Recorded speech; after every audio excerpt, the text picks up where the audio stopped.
Ram Ram everybody. सब जगह admit हो गया। चलो ठीक, झंझट खत्म।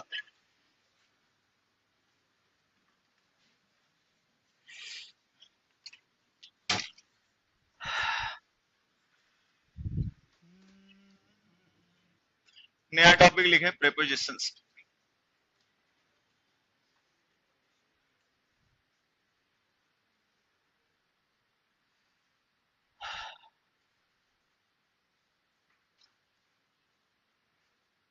देखो, प्रेपोजिशंस को अगर हम डिफाइन करें तो it is a word which relates a noun or a pronoun with some other word in the sentence.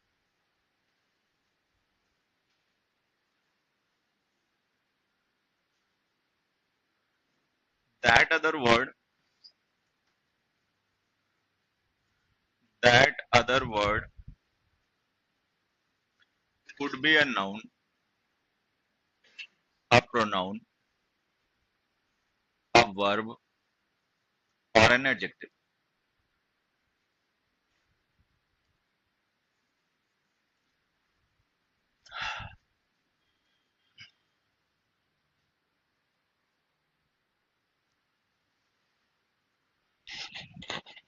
क्या बेटा?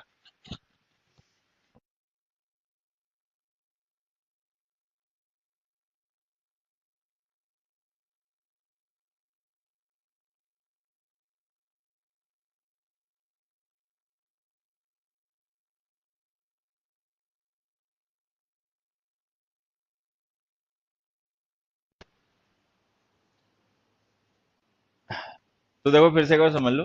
प्रेपोजिशंस ऐसे वर्ड्स होते हैं जिनका काम होता है नाउन से प्रोनाउंस को, जो कि उनका ऑब्जेक्ट होते हैं, दूसरे वर्ड से रिलेट करना। जिस दूसरे वर्ड से प्रेपोजिशंस अपने ऑब्जेक्ट को रिलेट करते हैं, वो दूसरा वर्ड कोई नाउन या प्रोनाउन भी हो सकता है, कोई वर्ब भी हो सकती है, या फिर कोई एडजेक्टिव हो सकता है। किस तरीके से, एक एग्जांपल से समझ लें।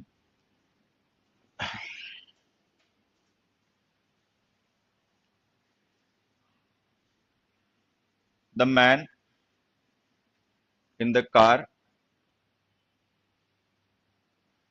shouted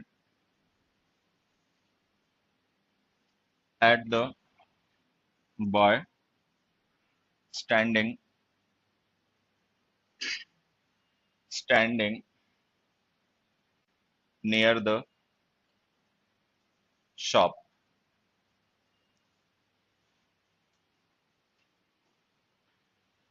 अब जैसे ये सेंटेंस हमने लिखा, the man in the car shouted at the boy standing near the shop. अब इस सेंटेंस में देखो, एक प्रेपोजिशन है इन, और इस प्रेपोजिशन का ऑब्जेक्ट है कार। फिर एक प्रेपोजिशन है एट, इस प्रेपोजिशन का ऑब्जेक्ट है, एक मिनट, द बॉय लिख लेना,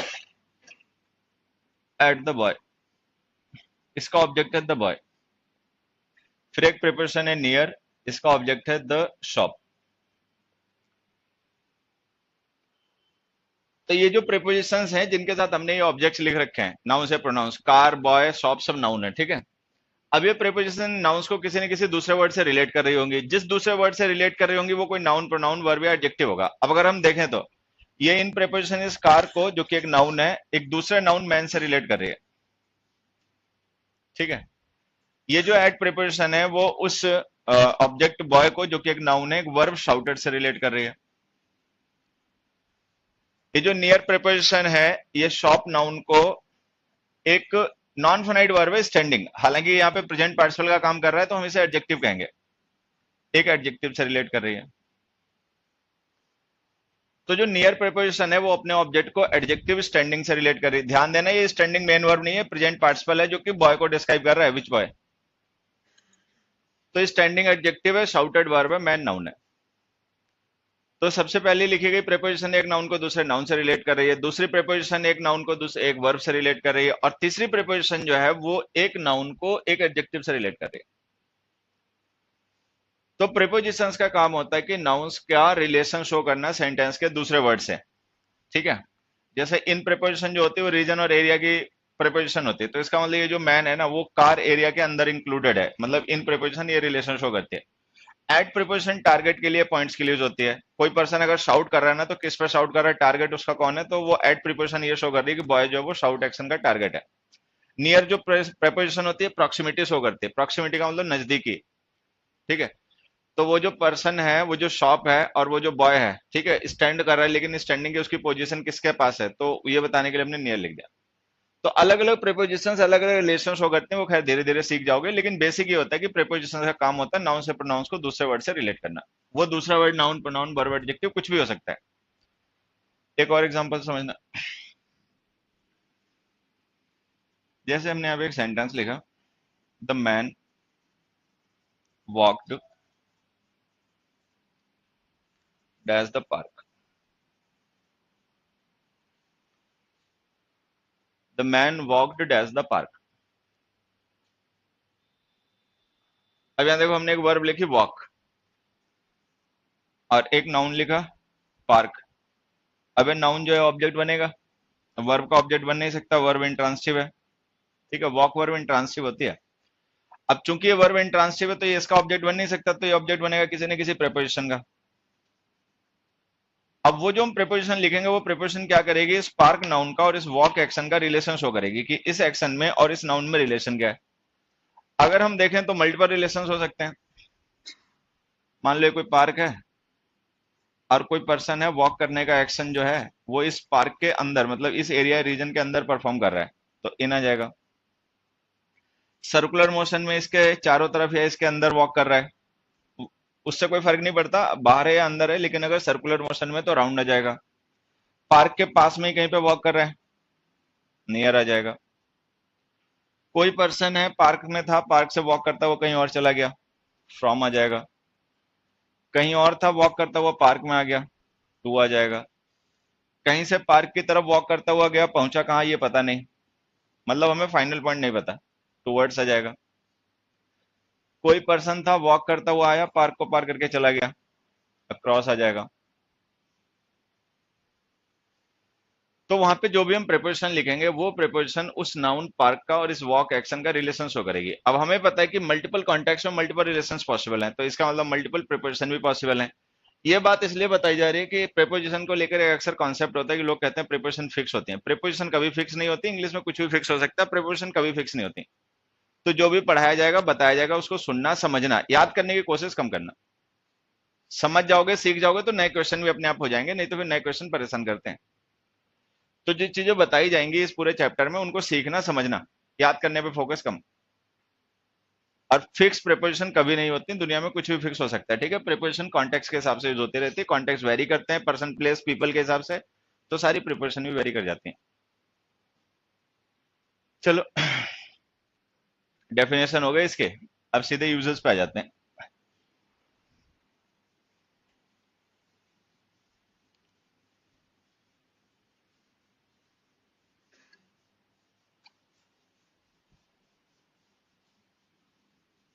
देखो शुरुआत करते हैं यहां से।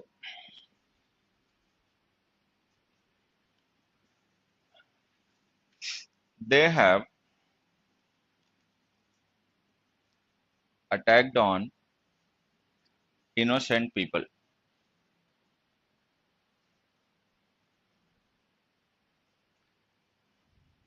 दूसरा,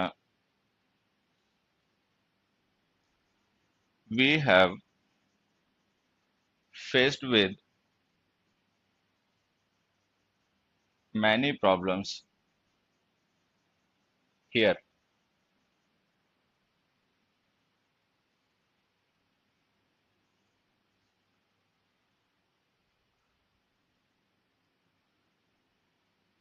Most students will qualify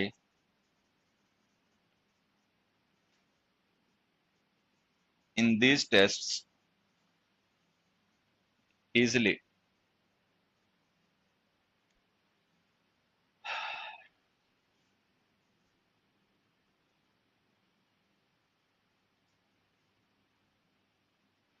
The man could not access to that file.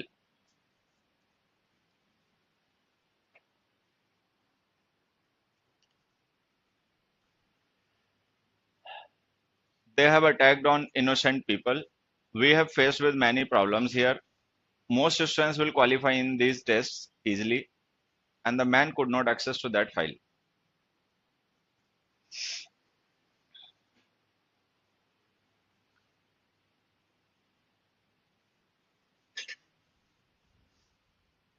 चलो लिख लिया तो आ जाओ डिस्कशन शुरू करें।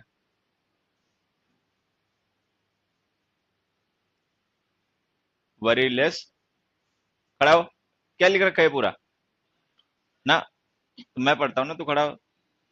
वरी लेस लव मोर, ये बीमारी लग गई तुम्हें भी, पढ़ाई नहीं, अनपढ़ बिना पढ़े क्यों खरीद ली फिर। कोई एंट सेंट लिख दे तो पहने पहने घूमता रहे उसे। मान लो बिना पढ़े लिखे तुमने खरीद ली पूरी टी शर्ट और कोई इस पे एंट सेंट बात लिख दे तुम उसको पहने पहने घूमते रहो। हाँ, चलिए बता सही है गलत। पढ़ी नहीं है, पढ़ी नहीं पाई, इंग्लिश में लिखा था इसलिए। है, ये बता सही है गलत? एक आदमी था, एक जगह इंटरव्यू देने गया, तो वहां पे उन्हें पढ़े लिखे आदमी की जरूरत थी। तो जो भी इंटरव्यू लेने वाला पर्सन था, तो उसने कहा देखो भैया, उसको शकल सूरत से लगा है देहाती, ऐसे तो इसे पढ़ना लिखना आता नहीं होगा, लेकिन फिर भी वो आ ही गया था। तो उसने पूछा देखो भाई, पहले बता देते हैं, हमें एक ऐसे आदमी की जरूरत है जो लिख पढ़ लेता हो इंग्लिश, मतलब लिख पढ़ लेता हो इंग्लिश हिंदी जो भी चाहे। तो उसने कहा मेरे साथ थोड़ी सी प्रॉब्लम है। उसने कहा मैं पढ़ नहीं पाता, लिख लेता हूँ। ठीक है। तो जो इंटरव्यूअर था, जो इंटरव्यू ले रहा था, उसको बड़ा अजीब लगा, क्योंकि ऐसा मुश्किल है, ऐसे लोग आपको बहुत से मिल जाएंगे जो पढ़ लेते होंगे लेकिन लिख नहीं पाते होंगे। ठीक है। लेकिन कोई ऐसा मिला पहली बार जो लिख लेता है लेकिन पढ़ नहीं पाता। तो उसको बड़ी क्यूरियोसिटी हुई, उसने कहा यार ऐसे तो नहीं होना चाहिए, लेकिन चलो, दुनिया है अजूबों से भरी पड़ी है, कुछ भी हो सकता है कहीं भी। तो उसने कहा फिर लिखो कुछ। ठीक है। उसने उससे कागज लिया, पेन लिया, लाइन पे लाइन, लाइन पे लाइन, उसने 4-5 पेज लिख दिए। तो उस आदमी ने कहा बस बस अब बंद करो, अभी इसको पढ़ भी दो। उसने कहा देखो मैंने पहले ही कहा था पढ़ना नहीं आता। उसने कहा मैंने पहले ही बता दिया था मुझे पढ़ना वढ़ना नहीं आता, लिखवाए मेरे से कुछ भी लो, मैं लिख दूंगा। ठीक है। ठीक है। दे लाइन खींचे, दे लाइन खींचे, लिख बैठा उसने। अब तो खुद ही नहीं पता अंडरस्टैंड क्या लिख दिया होगा उसने। ठीक है, जब पढ़ना आता ही नहीं तो बता ही नहीं पाएंगे मैंने क्या लिखा है। अब बता। हाँ, ऐट आएगा। हाँ ठीक है, दूसरे में। तो ये छोड़, ये बता वर्ब कितने, वर्ब जो होती हैं वो ट्रांसिव इंट्रांसिव होती है, हम कैसे पता लगते हैं कोई वर्ब ट्रांसिव हो गया इंट्रांसिव? इंट्रांसिव का तो ऑब्जेक्ट नहीं दिया होता, ठीक है बढ़िया। ऑब्जेक्ट क्या होता है, कैसे पता लगाओगे ऑब्जेक्ट है या नहीं है? नाउन का कॉम्प्लीमेंट होगा तो? सब्जेक्ट का कॉम्प्लीमेंट होगा तो? सब्जेक्ट का कॉम्प्लीमेंट होगा तो ऑब्जेक्ट होगा? नहीं होगा। तू पूछ रहा है कि बता रहा है ससुर, क्या कर रहा है, क्या बता रहा है? सब्जेक्ट का कॉम्प्लीमेंट होगा तो ऑब्जेक्ट होगा, ये बता रहा है? नहीं, मैं ये पूछ रहा हूं कि अगर किसी वर्ब के साथ ऑब्जेक्ट है तो वो ट्रांसिव है, नहीं लिखा है इंट्रांसिव है, तो बता ही दिया। अब मैं ये पूछ रहा हूं कि तुम्हें पता कैसे चलेगा कि कौन सा वर्ड ऑब्जेक्ट है कौन सा नहीं?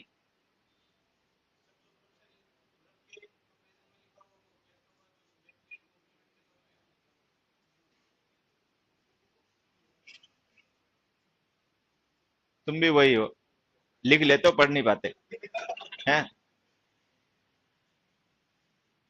देखो बड़ी छोटी सी बात है, कोई भी वर्ब जिसके बाद में व्हाट या हुम का रिप्लाई लिखा है वो ऑब्जेक्ट है। तो अगर ऑब्जेक्ट लिखा हुआ है तो वर्ब ट्रांसिटिव है, नहीं लिखा तो इंट्रांसिटिव है। मैं एक बार फिर से एक बार समझा देता हूं। जैसे हमने एक सेंटेंस लिखा, ही डाइड डैश दम। ये बेसिक्स हैं, वर्ब में सारे डिस्कस कर रखे हैं, बस यहाँ पे एक बार इनकी जरूरत पड़ रही है रेफरेंस के लिए, तो फिर से एक बार मैं रिवीजन करवा देता हूँ। अब जैसे हमने लिखा ही डाइड डैश दम, ही किल्ड डैश दम। ठीक है। अब डाई वर्ब हैपनिंग है, हमने पढ़ा कि जितनी भी वर्ब हैपनिंग होती है वो सारी इंट्रांसिव होती हैं। तो ये वर्ब इंट्रांसिव है। इंट्रांसिव होने का मतलब ये जो देम है ना, वो इस वर्ब का ऑब्जेक्ट नहीं बन पाएगा, और हमें यहाँ पे प्रिपोजिशन का यूज करना पड़ेगा इस वर्ब को, इस नाउन को रिलेट करने के लिए। अच्छा, किल वर्ब जो है डूइंग वर्ब है। अच्छा, ऐसा नहीं कि डूइंग वाली सारी वर्ब ट्रांसिव होती हैं, लेकिन जिन वर्ब्स के बाद व्हाट या हुम का रिप्लाई लिखा हो या लिखा जा सकता हो वो ट्रांसिव होती हैं। ठीक है। अब जैसे हमने लिखा ही किल्ड, तो अगर उसने किल किया तो ऑब्वियस सी बात है कोई ना कोई ऑब्जेक्ट रहा होगा जो किल हुआ होगा। तो इसके बाद में हमें हुम के रिप्लाई की जरूरत पड़ेगी, ही किल्ड हुम डिड ही किल। तो ऐसी वर्ब्स जिनके बाद व्हाट या हुम का रिप्लाई लिखा हो या लिखा जा सकता हो वो ट्रांसिव होती हैं। ट्रांसिव वर्ब्स के बाद में डायरेक्ट उनका ऑब्जेक्ट आ जाता है, जो भी व्हाट या हुम का रिप्लाई होता है वो ऑब्जेक्ट ही होता है, तो फिर हमें प्रिपोजिशन की जरूरत नहीं पड़ती। अच्छा, अब वो प्रीपोजिशन जो हम यूज करेंगे वो क्या करेगी, वो इन दोनों वर्ड्स का रिलेशन शो करेगी। और अभी हमने पढ़ा कि डिफरेंट कॉन्टेक्स्ट में डिफरेंट रिलेशंस होते हैं, तो प्रीपोजिशंस वेरी करती हैं सिचुएशन के हिसाब से। मल्टीपल प्रीपोजिशंस ऑप्शन में ऑप्शन हो सकती हैं, with them, for them, before them, because of them.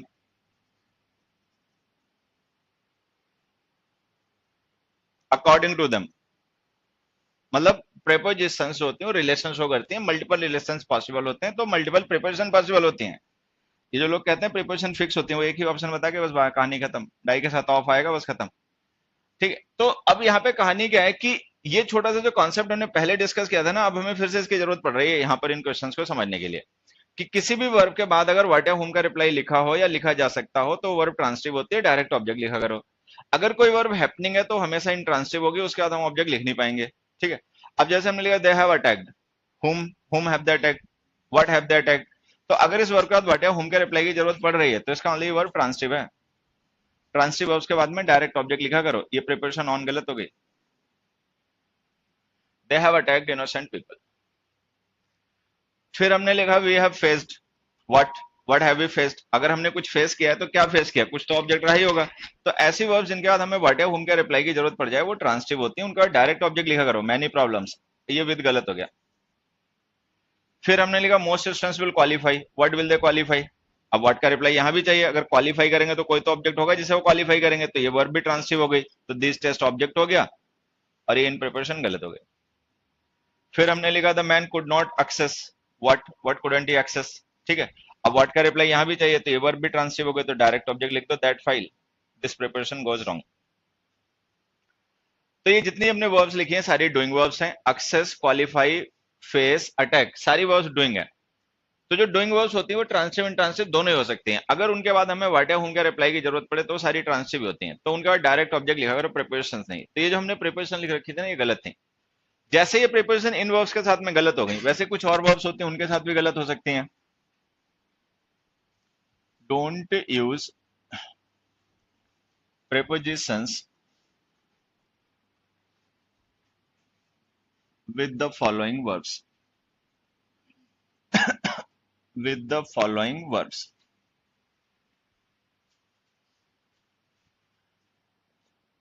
reach, resist, attack, afford,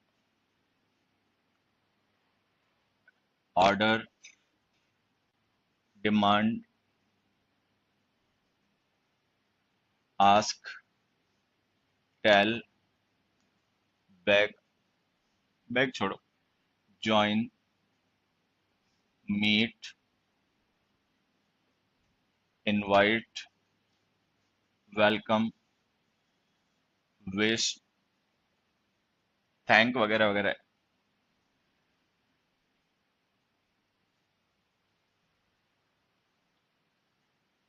request, answer,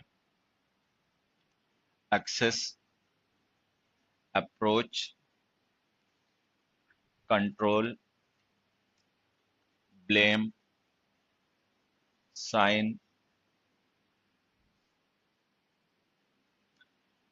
face,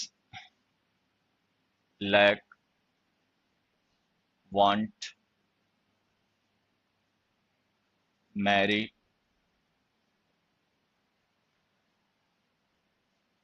enter,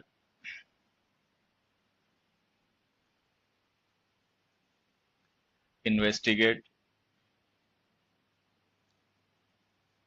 resemble, pervade,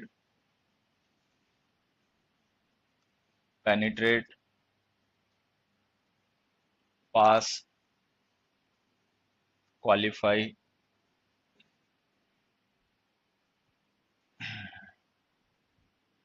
comprise,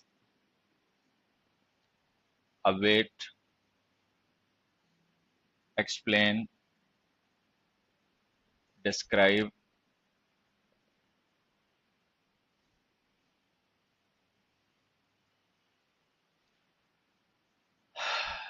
discuss।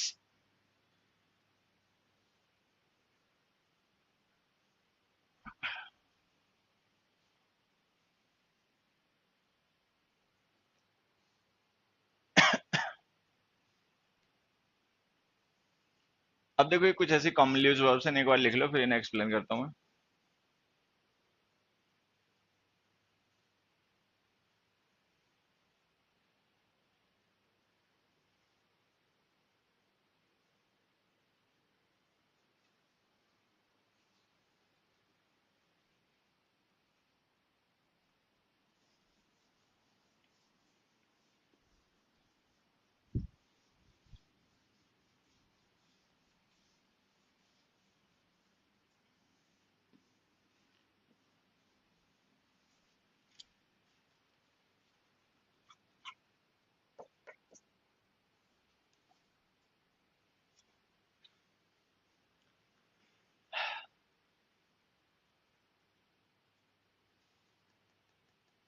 देखो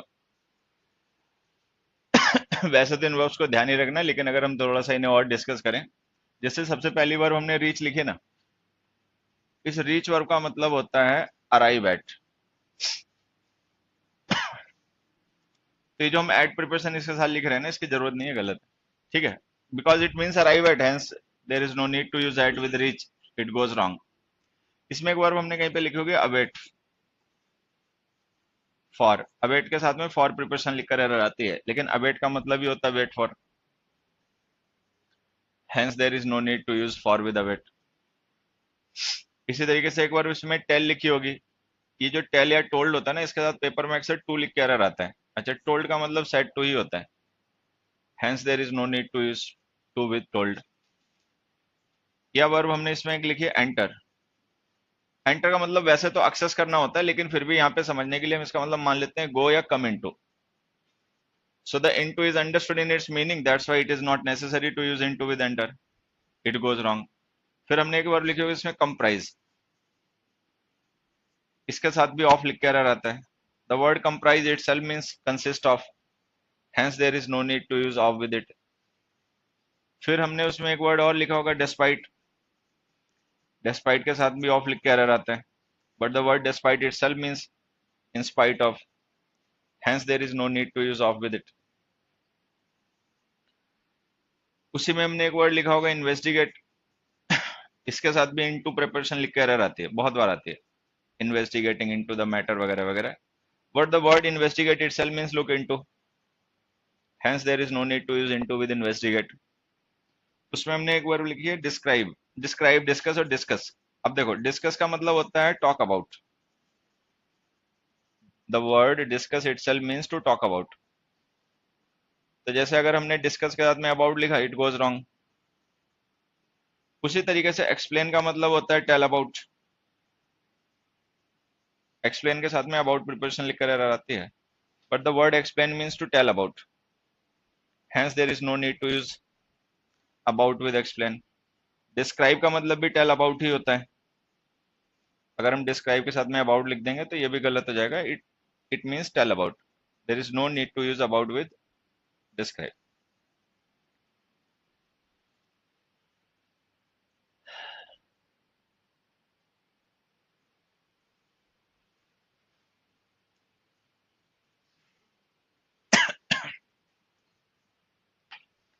ऑर्डर देखो, एक वर्ब लिखी, ऑर्डर क्या लिखी है इसमें, डिमांड। देखो जैसे हमने डिमांड वर्ब लिखी है ना, तो इसके अंदर फॉर प्रिपोजिशन लिख कर रहता है, they are demanding for money, ऐसे कुछ। But the demand itself means to ask for, hence there is no requirement to use for with demand.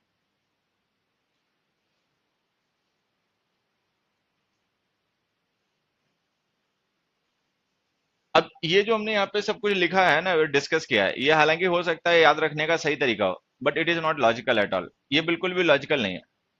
तो ये सब ऐसा ही है, बकवास।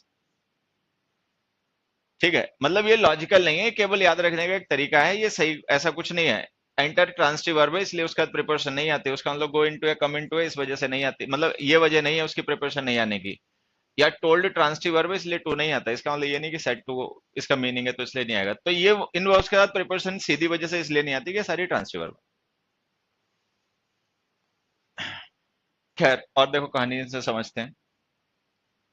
हमने एक सेंटेंस लिखा है यहाँ पर, एक काम करना है, इसमें दो वर्ड बड़ी इंपॉर्टेंट छूट रही हैं। एक लिखना है स्ट्रेस और एक लिखना है एम्फेसाइज।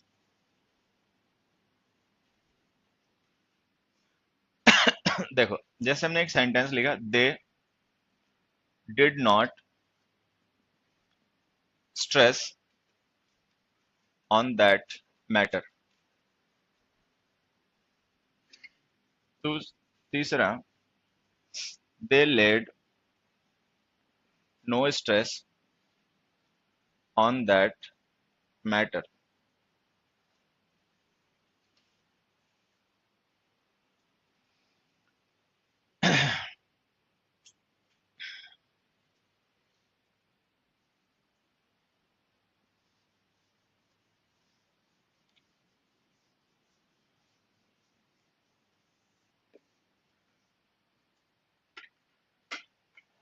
देखो ये जो हमने डिड नॉट लिखा ना, ये हेल्पिंग वर्ब है। अगर ये हेल्पिंग वर्ब है तो स्ट्रेस हो गया मेन वर्ब, ठीक है। यहाँ पे लेट जो है ना मेन वर्ब है और नो है डिटर्मिनर, तो अगर ये मेन वर्ब है और ये डिटर्मिनर है तो इसका मतलब स्ट्रेस वर्ब नहीं है, अब नाउन है। अब स्ट्रेस एक नाउन है, दैट मैटर एक नाउन है, हमें इन दोनों नाउन्स को रिलेट करना है, तो जो हमने ऑन प्रिपरेशन लिखी है सही है। अच्छा, यहाँ पे स्ट्रेस है वर्ब। अब जैसे हमने लिखा था did not stress what did the not stress, तो व्हाट का रिप्लाई चाहिए, तो ये ट्रांसिटिव वर्ब होती है। ट्रांसिटिव वर्ब होने की वजह से इसका डायरेक्ट ऑब्जेक्ट आ जाएगा और ये ऑन गलत हो गया। तो अगर हम ऐसे लिख दें they did not stress on that matter तो ऑन गलत है। अगर हम लिख दें they laid on no stress on that matter तो ये सही है। तो ये समझ लेना कि एक जगह वो वर्ब है, एक जगह नाउन है। अब जैसे हमने लिखा कि इन वर्ब्स के साथ में हमें प्रिपरेशन नहीं यूज करनी है, वर्ब्स। अब इनमें एक वर्ड होगा, कहीं पे लिखा होगा डिस्पाइट, ठीक है। जहां कहीं भी लिखा हो उसको अपना मार्क कर लेना, वो कोई वर्ब नहीं होता, वो प्रिपरेशन होता है। लिखा ही नहीं क्या? डिस्पाइट लिखा नहीं क्या इनमें कहीं? नहीं लिखा? चलो लिख लो कहीं से डिस्पाइट अलग से। हालांकि डिस्पाइट वर्ब होता नहीं है, प्रिपरेशन होता है, लेकिन उसके साथ भी प्रिपरेशन लिखने की कई बार एरर आ जाती है, तो इसलिए उसको यहीं पे साथ में डिस्कस कर लेते हैं। बाकी ये वर्ब नहीं होता, ये प्रिपरेशन होता है। तो डिस्पाइट वर्ड जो है ना, ये कोई प्रिपरेशन नहीं है, मतलब वर्ब नहीं है, खुद एक प्रिपरेशन है, ठीक है। तो इसीलिए हमें इसके साथ प्रिपरेशन नहीं लिखनी होती है। बाकी जो वर्ड्स हमने लिखे ना वर्ब है, डिस्पाइट को छोड़ दें तो ये सब वर्ब है। लेकिन इनमें से कुछ ऐसे हैं जो वर्ब के अलावा अदर पार्ट्स ऑफ स्पीच के तरीके से भी लैंग्वेज में यूज किए जाते हैं। अब अगर इनको एज अ वर्ब यूज किया जाएगा तब तो ये ट्रांसिटिव है, लेकिन अगर हम किसी और पर्पज से इनका यूज करें तब फिर ये ट्रांसिटिव नहीं है। जैसे कि देखो, एक है रीच, अटैक, अफोर्ड नहीं, order, demand, stress and emphasize, उसके बाद में ये विश,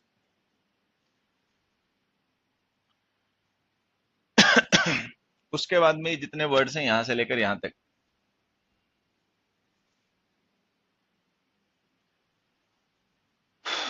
उसके बाद में पास।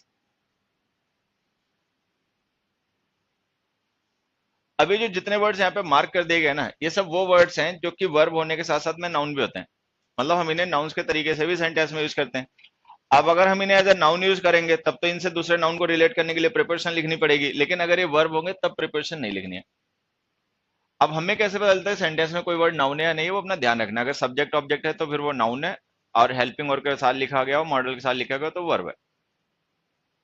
एक्शन को रेफर कर रहा है तो नाउन है, किसी का रेफरेंस है, मतलब एक्शन को रेफर कर रहा है तो वर्ब है, और किसी का रेफरेंस है तो नाउन है। तो ये जो वर्ड्स हमने यहाँ पे मार्क कर दिए, ये वो वर्ड्स हैं जो वर्ब होने के साथ साथ में नाउन भी होते हैं। तो अगर ये वर्ब हो तब तो इनके साथ में ऑब्जेक्ट लिखना डायरेक्ट, लेकिन अगर ये वर्ब नहीं हो, नाउन हो, तो इनके साथ प्रिपरेशन लिखनी पड़ सकती है। मतलब कोई नाउन पर नाउन लिखोगे तो लिखनी पड़ जाएगी। अब जैसे हमने अटैक लिखा, अटैक वर्ब है तो इसके साथ ऑन मत लिखना, नाउन हो तो लिखना पड़ेगा। ऑर्डर के साथ भी वही है, अगर ऑर्डर वर्ब हो तो प्रिपरेशन नहीं लिखना, लेकिन अगर नाउन है तो फॉर लिखना पड़ेगा। डिमांड के साथ भी, डिमांड अगर हमारा नाउन है तो फिर फॉर लिखना, वर्ब हो तो नहीं लिखना। विश के साथ भी वही है। रिक्वेस्ट है, आंसर है। अब जैसे ये आंसर वर्ड है, ठीक है, इन तीनों के साथ में प्रीपोजिशन टू लिखा करो अगर ये नाउन हो तो। He did not answer to my questions.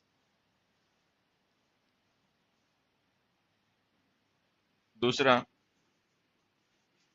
He had no answer to my questions.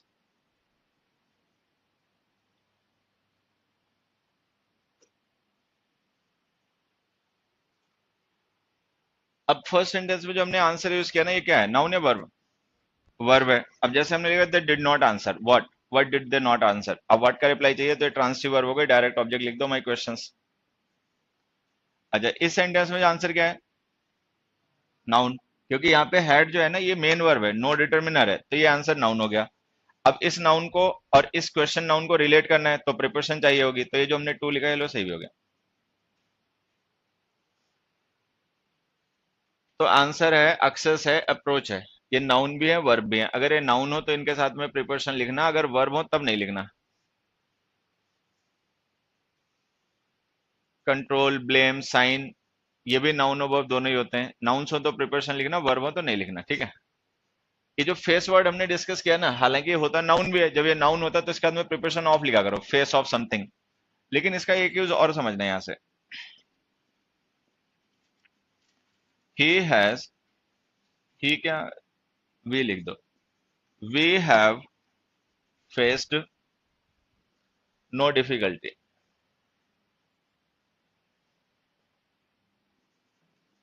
We are faced with, एक मिनट, इसमें तो विद लिखा ही नहीं, विद नो डिफिकल्टी।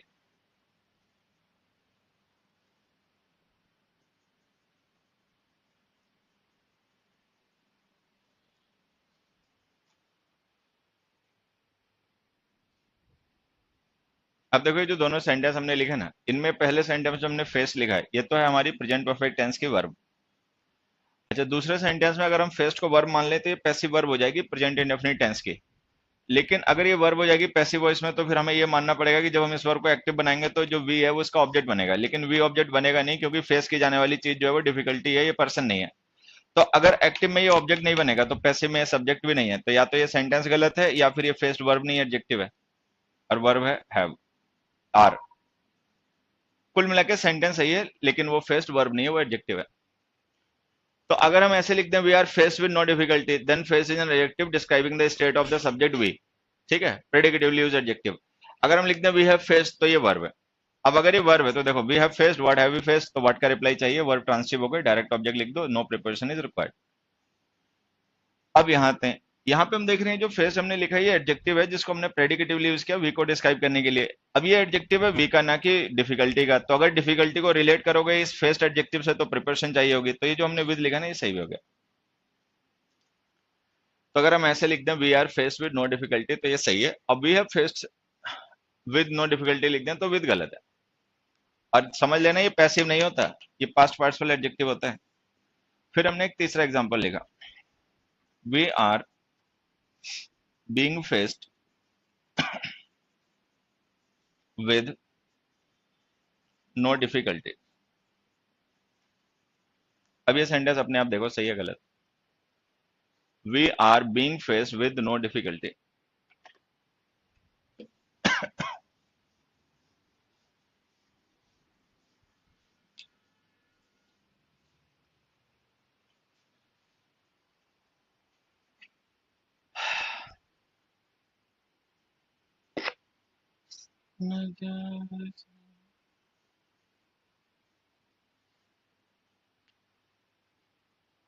हीरो, बड़ा तुम लोगों का मॉरल डाउन है, हीरो नहीं मानते अपने को क्या? क्या नाम है? हाँ, मोहन। ऐसा नहीं होगा, सही में मोहन नाम है, आधार कार्ड दिखा हुआ है, मोहन ही है। चलो, ये मोहन थर्ड सेंटेंस बताओ सही है गलत?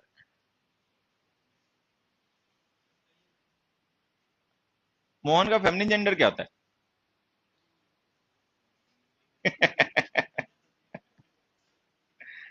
थर्ड सेंटेंस सही है गलत? सही है। फेस जो है ये वर्ब है या एडजेक्टिव?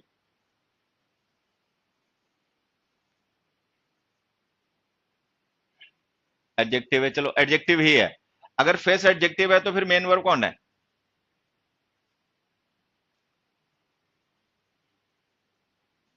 अरे भाई फेस एडजेक्टिव है तो फिर मेन वर्ब कौन है सेंटेंस में? बीइंग। अगर बीइंग मेन वर्ब है तो फिर आर क्या है? अगर हेल्पिंग और आर हो, बीइंग मेन वर्ब हो, तो टेंस कौन सा बनेगा? Present continuous. कॉन्टिन्यूअस टेंस कौन सी वर्ब्स के बनते हैं, जो एक्शन हो या लिंकिंग हो? बी की फॉर्म कैसी वर्ब होती है, एक्शन या लिंकिंग? तो सेंटेंस सही है गलत?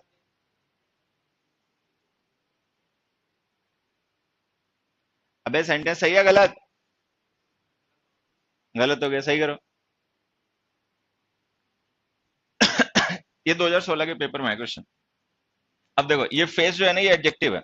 अगर ये एडजेक्टिव है तो विद तो सही हो गया, लेकिन अब दिक्कत ये हो गई कि कॉन्टिन्यूअस टेंस बना दिया लिंकिंग वर्ब का। अब लिंकिंग वर्ब का तो कॉन्टिन्यूअस टेंस बनता नहीं है, तो ये अब टेंस गलत है। या तो ये बीइंग हटाओ, आर को मेन वर्ब बना लो, इंडेफिनिट टेंस बन जाएगा ऐसे। या फिर अगर कॉन्टिन्यूअस टेंस बनाना ही चाहते हो तो फिर फेस वर्ब का बनाओ। आर फेसिंग लिखो। अच्छा, फेस को जब मेन वर्ब बना लोगे तो फिर वो प्रीपोजिशन नहीं आएगी, क्योंकि वर्ब ट्रांसिटिव होती है, तो डायरेक्ट ऑब्जेक्ट आ जाएगा। तो इस सेंटेंस को सही करने का हमारे पास दो तरीके हैं, या तो हम लिखें we are facing no difficulty, या हम लिखें we are face with no difficulty. तो we are facing no difficulty answer. उसके बाद में आते हैं लैक पे। वो जो लैक वर्ड है ना, उसको भी देखो समझ लेना। लैक और वांट सिनोनिम होते हैं, ध्यान रखना। हमने यहाँ पे एक सेंटेंस लिखा, they are lacking in training, या इन कॉन्फिडेंस लिख दो। दूसरा, they don't lack of anything now. तीसरा,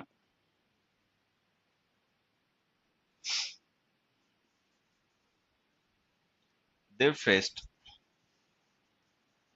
the lack of confidence।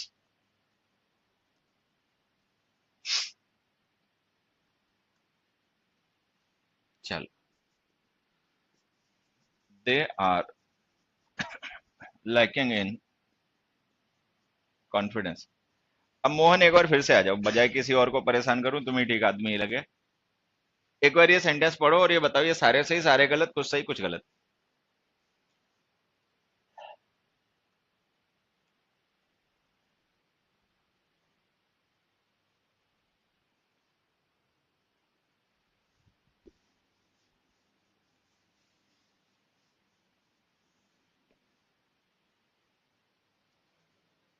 First गलत है, क्यों? हाँ, हाँ, अब देखो, ये जो लैक वर्ब होती है ना, ये स्टेटिव वर्ब होती है। क्योंकि स्टेटिव वर्ब होती है तो इसका कॉन्टिन्यूअस टेंस नहीं बनाना चाहिए। तो ये हमने टेंस मतलब वर्ब चैप्टर में पढ़ा होगा, तो ये टेंस गलत है, इसको लिखो वी लैक। एक मिनट, एक मिनट, एक मिनट, एक मिनट, एक मिनट, एक मिनट। ये दोनों सेंटेंस सेम से हो गए, ठीक है, ध्यान नहीं दिया। देखो, मैं इसको फिर से लिखता हूं, इसमें से इस सेंटेंस को लिखना ऐसे, दे आर लैकिंग कॉन्फिडेंस। अब फिर इसको लैक करना, मतलब इन वो रिमूव कर देना, बस बात ये है। तो इसको लिखना पड़ेगा दे लैक कॉन्फिडेंस। दूसरा Mohan, they don't lack of anything now. अबे सही है गलत?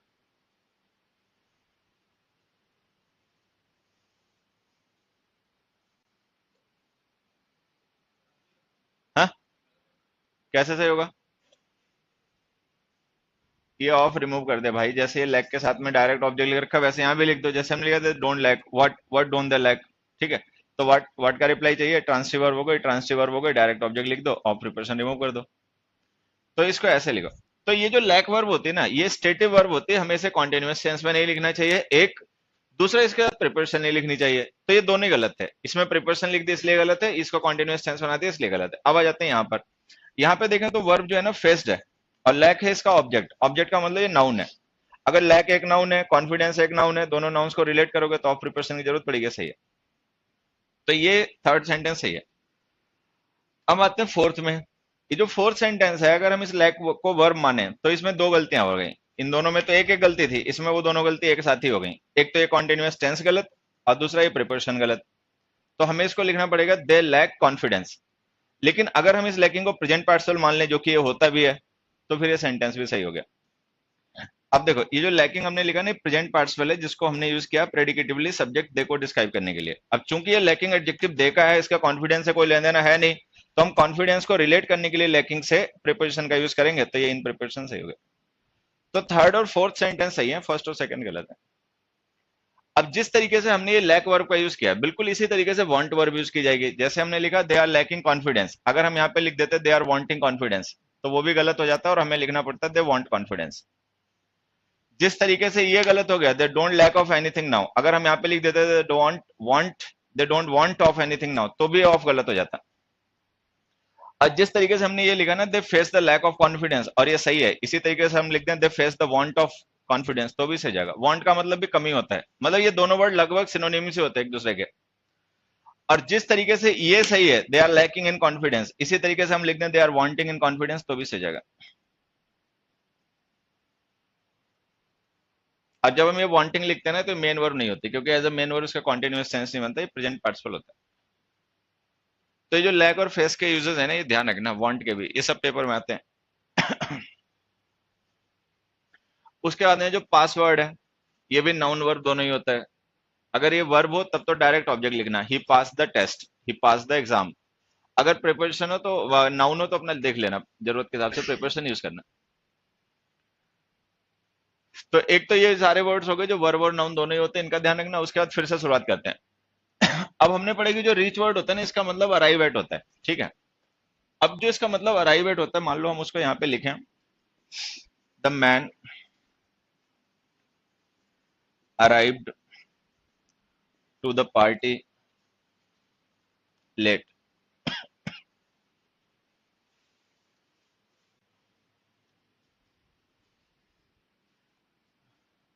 अब यहाँ पे देखो, कोई एक पर्सन है, एक प्लेस से दूसरे प्लेस पे मूव कर रहा है। अगर इस स्पीकर की पोजीशन यहाँ पर है और कोई पर्सन उधर चला गया, तो उसके लिए वर्ब यूज की जाएगी गो। अगर ये स्पीकर की पोजीशन यहीं पर है, कोई पर्सन उधर से इधर आ गया, तो उसके लिए वर्ब यूज की जाएगी कम। तो जो कम और गो होते हैं ना वर्ब्स, ये ट्रांजिशन या मोशन की वर्ब्स होती हैं। जब कोई पर्सन कहीं जाता है ना, तो वो डेस्टिनेशन हो जाता है जहां वो जाता है, तो हमें उसके बाद में प्रिपरेशन टू लिखनी पड़ती है। जब कहीं से आता है, तो जहां से भी वो आता है वो उसका ऑरिजिन हो जाता है, तो उसके साथ हमें प्रिपरेशन फ्रॉम लिखनी पड़ती है। तो ये जो कम और गो वर्ब होते हैं ना, इनके साथ में टू और फ्रॉम प्रिपरेशन लिखा करो। अराइव वर्ब जो होती है मोशन की प्रिपरेशन नहीं, मोशन की वर्ब नहीं होती, चूंकि ये वर्ब ऑफ मोशन नहीं होती, तो इसके साथ में ये टू मत लिखा करो। इसके साथ में या तो लिखा करो एट या लिखा करो इन। अगर कोई स्मॉल प्लेस हो, पॉइंट लाइक, तो उसके साथ एट लिखा करो।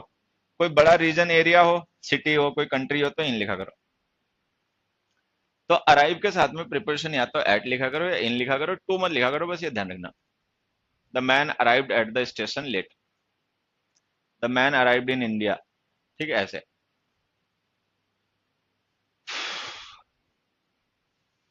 रजिस्ट के साथ प्रिपरेशन टू लिख कर आती है, मत लिखना, ठीक है। The registered to the offer, तो वो गलत हो जाएगा, the registered the offer direct ये लिखना। उसके बाद में जो अफोर्ड वर्ड हमने लिखा है, अफोर्ड को देखो अपना समझना एक बार।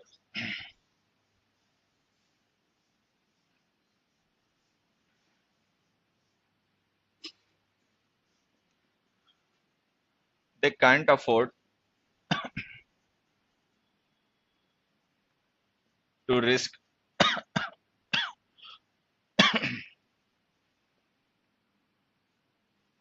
To risk the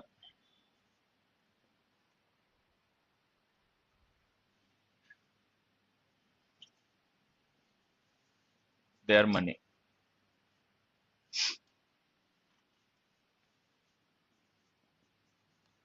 they can't afford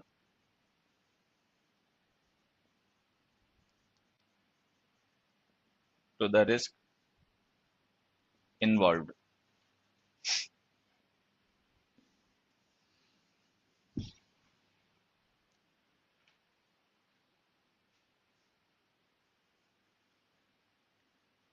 तुम दोनों बे मेरे सारे गलत हो गए। ए, ये बता दोनों बेटा, सेंटेंस सही है गलत? फर्स्ट वाला गलत है, दूसरा वाला?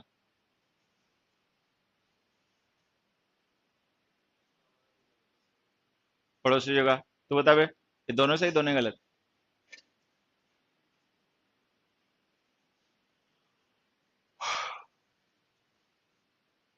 बोलेगा, लात खाएगा, समझा? जल्दी बोल। दोनों सही दोनों गलत, इतने दिन से पढ़ रहा है, सोच कुछ समझ, सही बता गलत बता। दोनों सही दोनों गलत?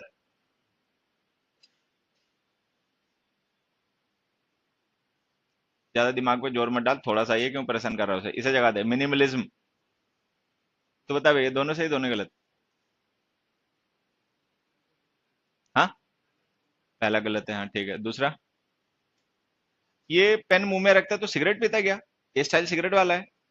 हाँ, कि गलती से पेन को सिगरेट मान के मुंह में रख लेता हो, ऐसा तो नहीं? अबे सुट्टेबाज। अब देखो ये कह रहे हैं कि पहला गलत है दूसरा सही, जबकि उल्टा है, पहला सही है दूसरा गलत है। अब यहाँ पे समझना है क्या कहानी, ये जो हमने टू रिस्क लिखा ना, ये इन्फिनेटिव है, और ये जो देयर मनी हमने लिखा ना, वो इस इन्फिनेटिव नॉन फाइनाइट वर्ब का अपना ऑब्जेक्ट है, और ये इन्फिनेटिव इस मेन वर्ब अफोर्ड का ऑब्जेक्ट है। तो ये तो हो गया सही, क्योंकि यहाँ पे टू प्रेपोजिशन नहीं है, अगर प्रेपोजिशन होती तो हमें इसे रिस्किंग लिखना पड़ता। अच्छा, यहाँ पे जो हमने टू लिखा है ना, अगर ये भी इन्फिनेटिव बना रहा हो तो फिर ये भी सही है, लेकिन ये इन्फिनेटिव नहीं बना रहा होगा, क्योंकि रिस्क के साथ हमने द आर्टिकल लिख रखा है, तो इसका मतलब ये जो रिस्क है ना, ये नाउन है,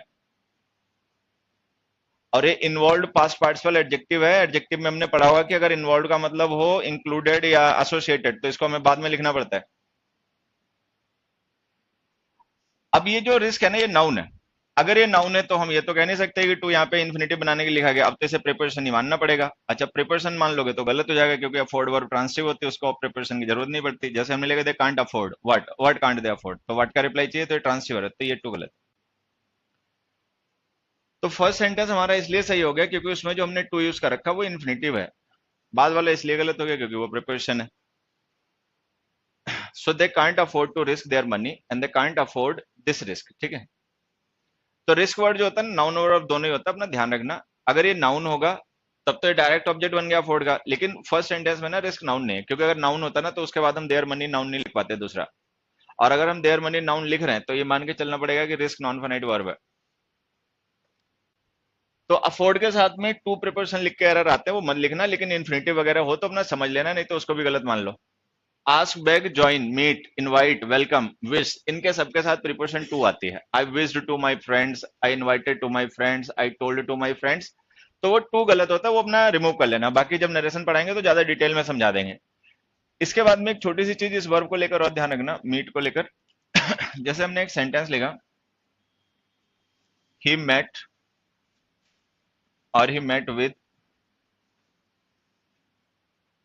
द मैन अगेन देयर।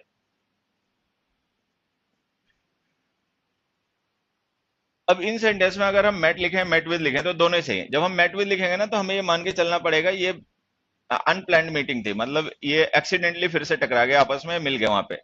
लेकिन अगर हम मेट लिखेंगे तो इसका मतलब इन्होंने आपस में बातचीत करके प्लानिंग करके वहां पे मिले हैं। तो मीट वर्ब के साथ में हम कई बार प्रिपोजिशन विद लिख देते हैं, लेकिन तब उसका मीनिंग वहां पे ये हो जाता है। So it is correct either way, he met the man again, ये भी सही है, he met with the man again, ये भी सही है। मेट विद लिखेंगे तो इसका मतलब माना जाएगा it was not a planned meeting, met लिखेंगे तो माना जाएगा it was already planned deliberate meeting, ठीक है। तो अभी खैर ये दोनों ही सिचुएशन पॉसिबल है, तो दोनों ही सही है। अब मान लो हमने एक सेंटेंस यहाँ पे और लिखा, he will meet dash us next week. He met dash an accident last week.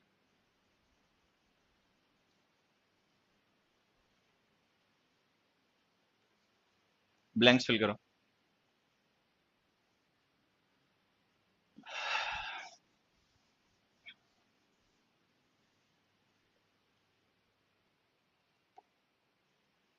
क्या लिखा फर्स्ट में? कुछ नहीं, क्योंकि अगर हम पहले से फ्यूचर का प्रेडिक्शन कर रहे हैं ना, तो इसका मतलब इट इज ऑलरेडी सेटल्ड और अरेंज, पहले से ही अरेंज है, तो फिर प्रिपरेशन मत लिखो। He will meet us next week, ठीक है। अच्छा, एक्सीडेंट तो कोई भी पर्सन जानबूझ के डेलिबरेटली प्लान करके नहीं करता होगा, तो विद। तो एक्सीडेंट वगैरह नाउन अगर कभी भी लिखा हो ना तो हमेशा विद प्रिपरेशन लिखा करो। He met with an accident. उसके बाद में ये जो हमने सारे डिस्कस ही कर लिया, अब आ जाता है मैरी वर्ब पे, ठीक है। मैरी वर्ब हो सकता है हम लोगों ने पहले भी डिस्कस किया, लेकिन फिर से एक बार देख लो। ही मेट, मेट होता है, he married dash her, he is married dash her, she has married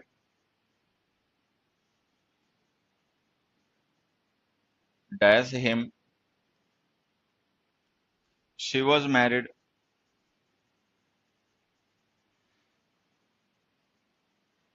dash him.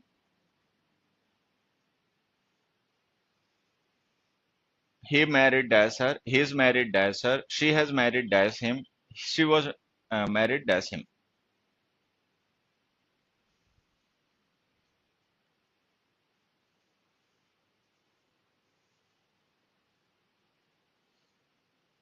ये ब्लैंक फिल कर बच्चे,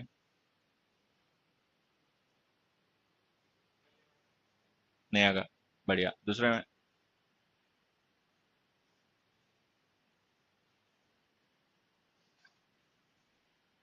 देखो, टाइम वाइम खराब मत करो। ये जो मैरिड हमने लिखा है ना, पास्ट इंडेफिनिट टेंस की वर्ब है, और ये प्रेजेंट परफेक्ट टेंस की वर्ब है, और एज अ वर्ब ये ट्रांसिटिव होती है। जैसे हमने लिखा ये married, whom did you marry, या she has married, whom has she married. तो ये वर्ब को, इनको बाद में जब भी कोई पर्सन मैरी करता है तो there is always some object, तो ये वर्ब ट्रांसिटिव होती है, इनको व्हाट या होम के रिप्लाई की जरूरत पड़ती है, तो डायरेक्ट ऑब्जेक्ट लिख दिया करो, प्रिपोजिशन नहीं। तो ये सेंटेंस नंबर 1 और सेंटेंस नंबर 3 में हमें कोई प्रिपोजिशन नहीं लिखनी, क्योंकि उनमें मैरिड वर्ब है। अच्छा, फिर जो सेंटेंस 2 और सेंटेंस 4 बच गए, इनमें अगर हम मैरिड को वर्ब मान लेते हैं, पैसिव वर्ब बन जाएगी। शायद ये बात हम लोगों ने पहले भी डिस्कस किया हो कि इस वर्ब का पैसिव बनता नहीं है। ये जो मैरिड हम लिखते हैं ना, इसके साथ में ये एडजेक्टिव होता है जिसको हमने प्रेडिकेटिवली यूज कर रखा होता है सब्जेक्ट की मैरिटल स्टेटस डिस्क्राइब करने के लिए। तो ये मैरिड एडजेक्टिव है। अब चूंकि ये एडजेक्टिव और हमने प्रेडिकेटिवली यूज कर रखा, तो अगर हम इससे किसी दूसरे नाउन या प्रोनाउन को रिलेट करेंगे तो प्रिपोजिशन की जरूरत पड़ेगी, तो प्रिपोजिशन रिलेशन के लिए लिखा करो हमेशा टू। तो he is married to her and she was married to him. तो अगर मैरिड वर्ड को हम एज अ वर्ब यूज करें तो ये ट्रांसिटिव वर्ब होती है, प्रिपोजिशन मत लिखना। अगर हम इसे as a past participle use करें तो फिर प्रिपोजिशन लिखना। उसके बाद में आ गया एंटर। एंटर वर्ड को भी देखो, समझ लो एक बार।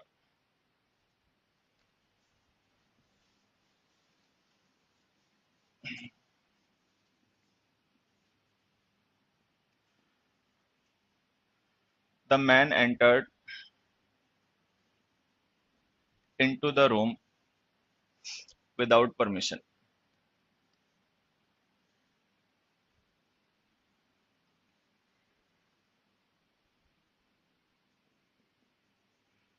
The man entered into the debate without preparation.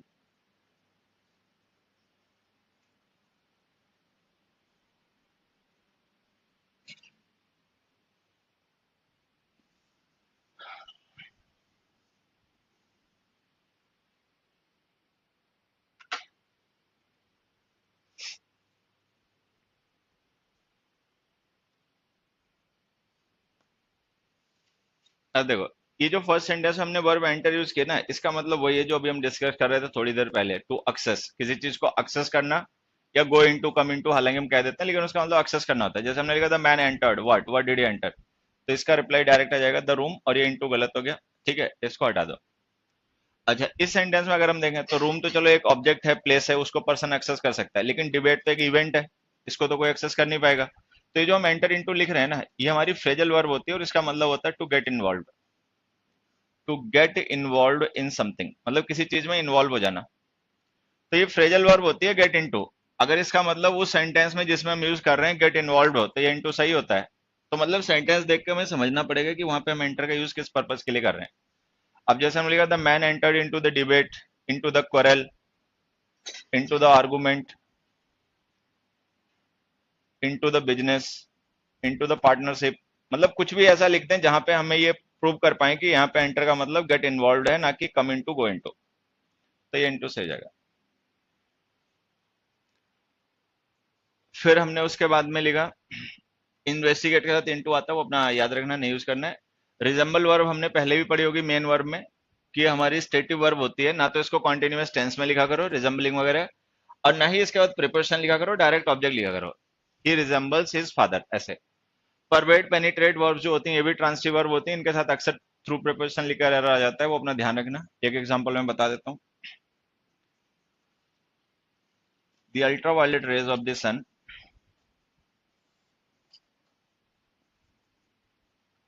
Penetrate through the ozone layer.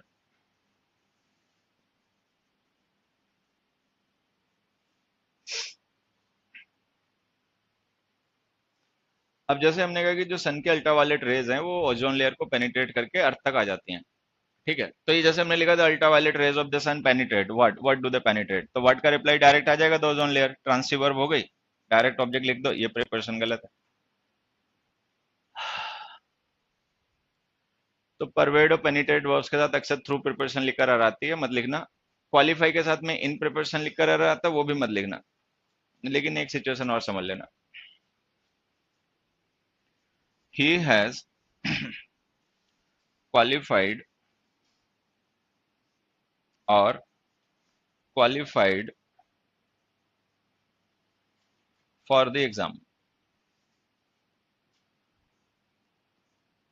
अब देखो इन वगैरह लिखोगे तब तो खैर गलत हो जाएगा, लेकिन ये दोनों ही सही है। अगर हम ऐसा लिखते हैं ही हैज क्वालिफाइड और he has qualified for the exam, तो ये दोनों ही सही है।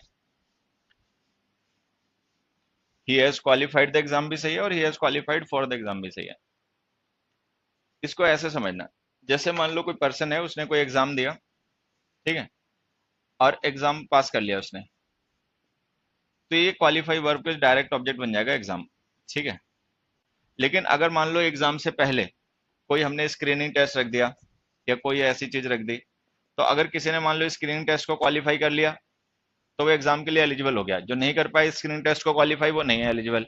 तो अगर हमें ये एलिजिबिलिटी शो करनी है तो फिर क्वालिफाई के साथ फॉर लिखना। तो जब हम क्वालिफाइड द एग्जाम लिखेंगे तो इसका मतलब इस पर्सन ने एग्जाम को ही क्वालिफाई कर लिया। लेकिन अगर हम क्वालिफाइड फॉर द एग्जाम लिखेंगे तो इसका मतलब ये एग्जाम के लिए एलिजिबल हो गया, कोई और टेस्ट वगैरह रहा होगा जो क्वालिफाई कराया। अब क्या क्वालिफाई कराया है वो यहाँ पे लिखा नहीं है, तो ये दोनों सही होते हैं, ये भी ध्यान रखना। उसके बाद में कंप्राइज वर्ब आ गई। कंप्राइज वर्ब ट्रांसिटिव होते हैं, उसके बाद में डायरेक्ट ऑब्जेक्ट लिखा करो, प्रेपोजिशन नहीं। लेकिन फिर भी एक चीज समझना, the team comprised of 15 players, या the team is comprised of 15 players.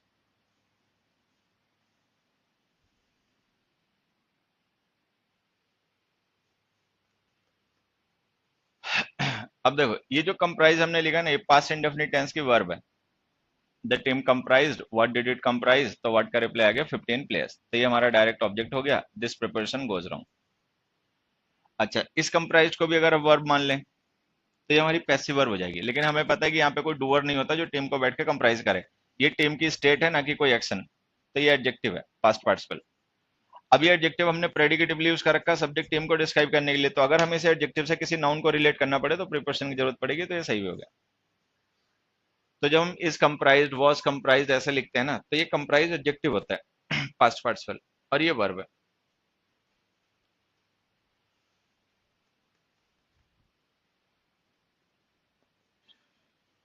उसके बाद में अवेट के साथ फॉर प्रिपोजिशन लिखकर अगर आती है मत लिखना। एक्सप्लेन, डिस्क्राइब, डिस्कस इनके साथ अबाउट प्रिपोजिशन लिखकर आती है मत लिखना। जैसे हम देखो एक सेंटेंस लिखा, we shall discuss about it later, we shall discuss about it later. तो हमने कहा we shall discuss what, what shall we discuss. अब व्हाट का रिप्लाई चाहिए इस वर्ब को, अगर व्हाट का रिप्लाई चाहिए तो इसका मतलब वर्ब ट्रांसिटिव है, तो डायरेक्ट व्हाट का रिप्लाई जो होता है ऑब्जेक्ट वही लिख दो, ये अबाउट प्रिपोजिशन गलत हो गई। तो लिखो we shall discuss it later. तो डिस्कस, एक्सप्लेन और डिस्क्राइब ये हमारी ट्रांसिटिव वर्ब्स होते हैं। जब भी हम कुछ डिस्कस या एक्सप्लेन करते हैं तो हमेशा कोई ना कोई ऑब्जेक्ट होता है, तो उस ऑब्जेक्ट को ही लिखा करो, ना कि प्रिपरेशन को। हरिओम। तो ये कुछ ऐसे वर्ब्स हैं जिनके साथ इस टाइप की मिस्टेक्स आती रहती हैं जो हमने डिस्कस किए, आगे अपना ध्यान रखना।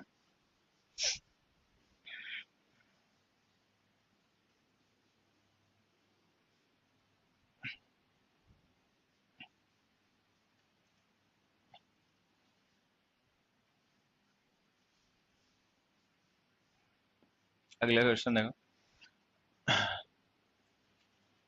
दे वॉक्ड डैश द जंगल,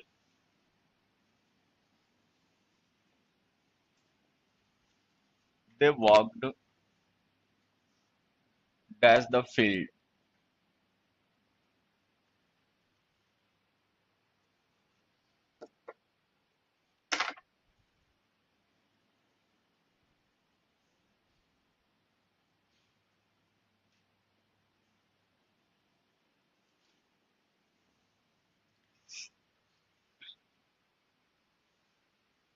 ये दो ब्लैंक्स हैं और ये दो ऑप्शन है। देखो थ्रू प्रेपोजिशन का मतलब होता है गो वाया समथिंग, किसी चीज से होकर उसके पार निकलना, ठीक है। अक्रॉस का मतलब होता है ऑन द अदर साइड, दूसरी तरफ।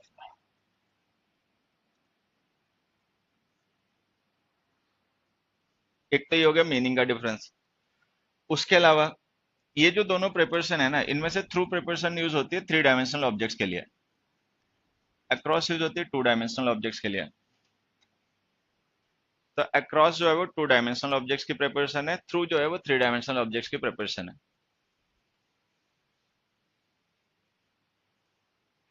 जंगल 2D या 3D? 3D। अब जंगल 3D, 2D नहीं होता वैसे, 2D कौन कह रहा है? 3D। तो यहाँ पे क्या थ्रू, फील्ड 2D या 3D? 2D। नहीं समझ में आ रहा तो मौज लो, और समझ में आ रहा हो तो फील्ड 2D होता है, प्लेन पे होता है, प्लेन पे होता है तो वो 2D है, तो उसके साथ लिखो क्रॉस। जंगल जो होता है वो प्लेन पे नहीं एग्जिस्ट करता, उसमें हाइट भी होती है ट्रीज की, ठीक है, तो वो होता है 3D, उसके साथ लिखो थ्रू। तीसरा example, the rays of light can't pass dash a metal sheet.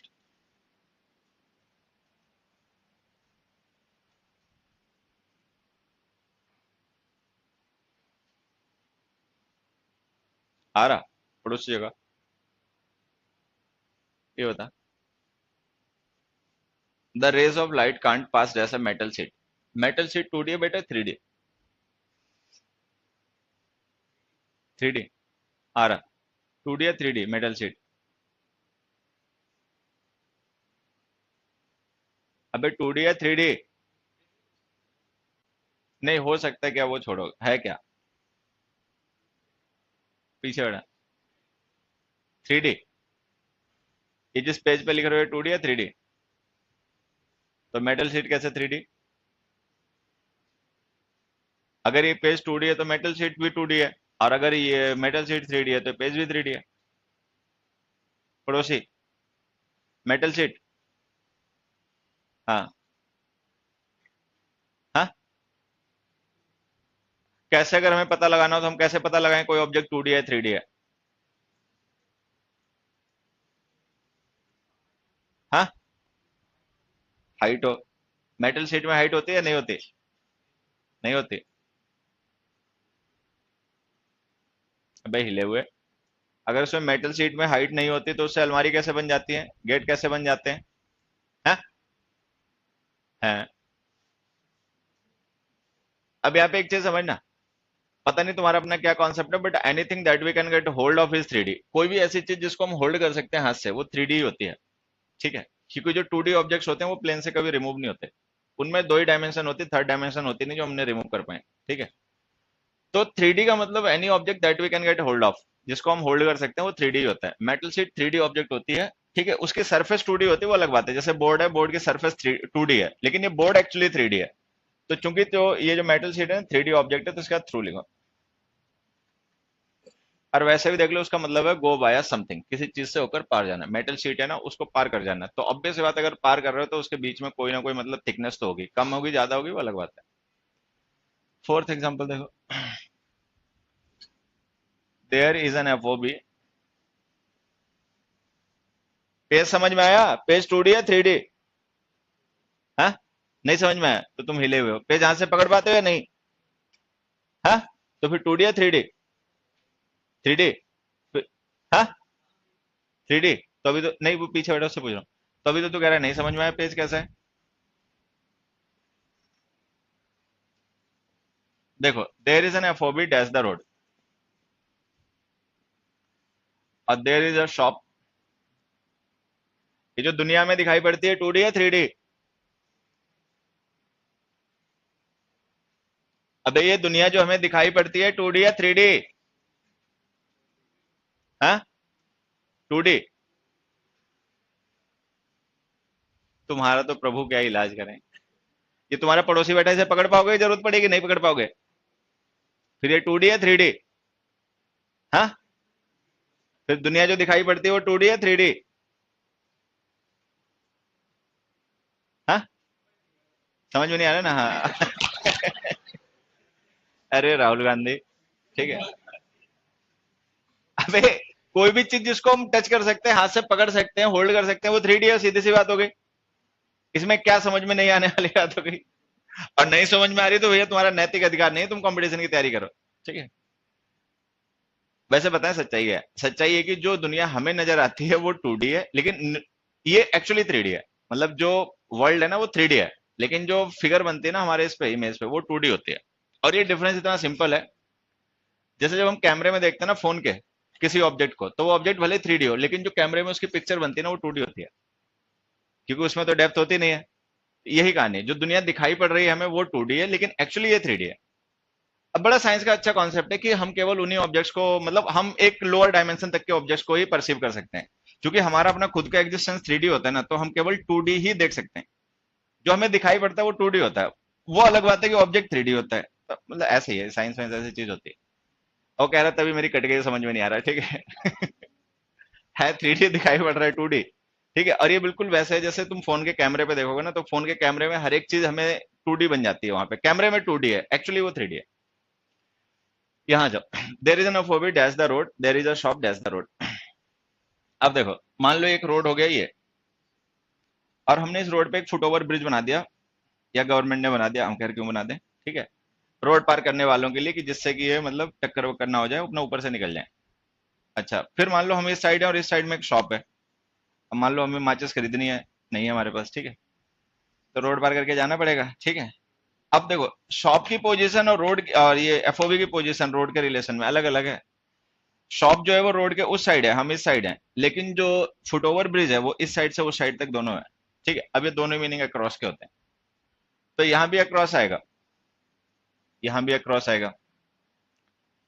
तो यहाँ पे एक चीज और ध्यान देना है, अक्रॉस का मतलब from this end to the other end भी होता है। From this end to the other and.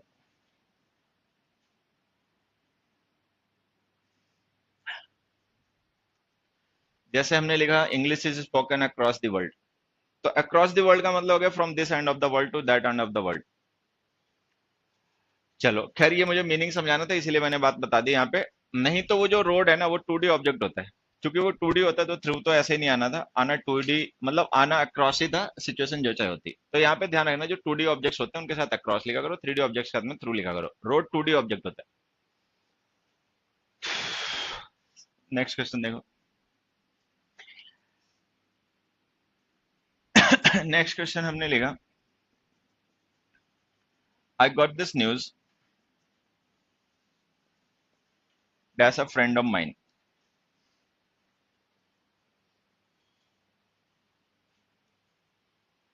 I got this news dash a friend of mine. अब देखो, ये जो थ्रू प्रिपोजिशन होती है ना, इसका यूज हम मीन्स के लिए भी करते हैं। मीन्स का मतलब किसी काम को करने का जरिया, साधन। ठीक है। अब जैसे मान लो कोई न्यूज है और हम हैं, अब उस न्यूज को हम तक आना है, तो उसको बीच में कोई ना कोई मीडियम चाहिए। अब वो मीडियम कोई भी हो सकता है जिससे होते हुए वो न्यूज हम तक आएगी। वो फ्रेंड हो सकता है, टीवी हो सकती है, रेडियो हो सकता है, इंटरनेट हो सकता है, न्यूज़पेपर हो सकता है, कुछ भी हो सकता है। तो वो जो हम वहां पे प्रिपोजिशन लिखेंगे ना, वो आएगी तो थ्रू प्रिपोजिशन, लेकिन यहाँ पे थ्रू प्रिपोजिशन जो होगी ना वो 3 डायमेंशनल ऑब्जेक्ट नहीं, मीन्स की प्रिपोजिशन हो जाएगी। तो जब हमें किसी मीन्स को रेफर करना होता है ना, तो भी थ्रू प्रिपोजिशन का ही यूज किया करो। I got this news through a friend of mine, through television, through internet, through newspaper, ऐसे कुछ। तो किसी मीन्स को रेफर करना हो तो मीन्स के लिए भी प्रिपोजिशन थ्रू का ही यूज किया करो। इसको एक और अच्छे एग्जांपल से समझना। जैसे हमने लिखा, this swum dash the river.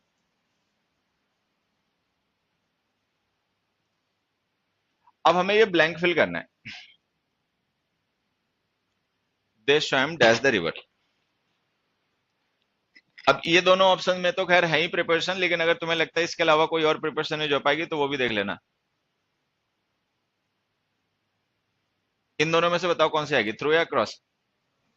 हाँ, अक्रॉस, ठीक है। सबसे पहले तो प्रिपरेशन लेके लिखना इन। देखो, मान लो ये एक पॉन्ड है, some people swim in this pond, उन्होंने इस पॉन्ड में स्विम किया, तो ये पॉन्ड जो है ना एरिया ऑफ एक्टिविटी हो गया। फिर मान लो वही लोग या कोई दूसरे लोग गए, आगे एक रिवर मिली, उन्होंने रिवर में स्विम किया, तो रिवर उनका एरिया ऑफ एक्टिविटी हो गया। तो कोई भी एरिया या रीजन होता है ना, उसकी प्रिपरेशन इन लिखा करो, ठीक है। एक सिचुएशन। दूसरी सिचुएशन, मान लो हम किसी पर्सन को चेस कर रहे हैं, और जिस पर्सन को हम चेस कर रहे हैं, हम आए जब तक रिवर के इस साइड, हमने देखा वो पहुंच गया उस साइड। अच्छा, हम रिवर के इस साइड है, वो उस साइड है। अब ऑब्वियस सी बात है, वो जंप करके तो नहीं गया होगा, गया तो स्विम करके ही होगा, तो हमने स्विम वर्ब लिख दी। लेकिन एक्चुअल में हमें ना वर्ब को रेफर करना है ना रिवर को रेफर करना है, हमें रेफर करना है अपनी और उसकी पोजीशन को। हम इस साइड है, वो उस साइड है, अक्रॉस। अब मान लो हम किसी पर्सन को चेज नहीं कर रहे, ऐसा कुछ भी नहीं है, हमें उसकी और अपनी पोजीशन को रिलेट नहीं करना है। अगर कोई पर्सन स्विम करेगा तो उसको स्विम करने के लिए हमेशा फ्लो ऑफ वाटर चाहिए, मतलब अदरवाइज नोबडी कैन स्विम, कोई भी स्विम नहीं कर सकता अगर पानी ना हो, मतलब करंट चाहिए, ठीक है, फ्लो ऑफ वाटर चाहिए। अब ये जो रिवर है ना, यही मीन्स बन गया स्विम करने के लिए, तो ये लो थ्रू भी आ गया। फिर से बता रहा हूँ, प्रीपोजिशन कभी फिक्स नहीं होती है, बस बेवकूफी लोगों ने बना दी। सो दे स्वैम इन द रिवर भी सही है, दे स्वैम अक्रॉस द रिवर भी सही है, दे स्वैम थ्रू द रिवर भी सही है, बस ये कॉन्टेक्स्ट अलग अलग है। अगर हम इन लिखेंगे तो रिवर एरिया ऑफ एक्टिविटी है जिसमें किसी ने स्विम किया, अक्रॉस लिखेंगे तो हम प्रीपोजिशन के थ्रू रिलेशन शो कर रहे हैं किन्हीं दो ऑब्जेक्ट्स का, जो एक इस साइड एक उस साइड है। अब थ्रू अगर हम लिखेंगे तो हमने रिवर को मीन्स मान लिया जिसको स्विम करने के लिए जरूरत पड़ेगी, ठीक है। तो इन अक्रॉस थ्रू सारे सही है। चलो, तो बस ये थ्रू अक्रॉस के यूजेस ध्यान रखना। अगली प्रिपरेशन लिखो, ओवर, अंडर, अबव और बिलो।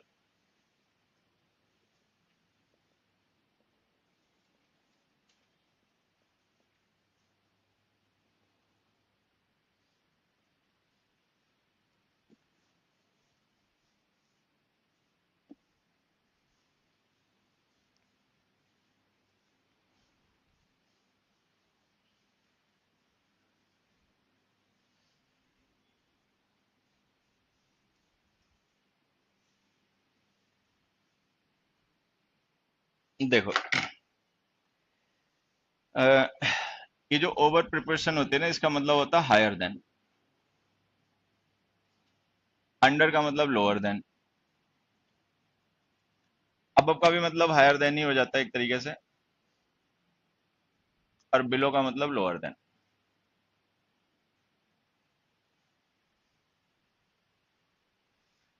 तो इसमें अगर हम देखें तो ओवर और अब प्रिपरेशन है ना, इनके मीनिंग लगभग सेम है, अंडर और बिलो के भी सेम है। अब इनमें डिफरेंस समझ लेना। ओवर अंडर का यूज हम जनरली तब करते हैं जब हमें किन्हीं ऐसे दो ऑब्जेक्ट्स को रेफर करना हो जो वर्टिकल पोजीशन में है, वर्टिकली पोजिशनड ऑब्जेक्ट्स, एक यहाँ एक यहाँ, और उनके बीच में कोई वर्टिकल गैप है, तो उसके लिए प्रिपरेशन ओवर अंडर यूज होती है।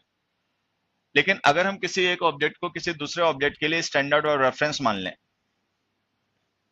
स्टैंडर्ड ऑफ रेफरेंस, ठीक है, तो फिर अब हमें अब बिलो यूज करना पड़ेगा।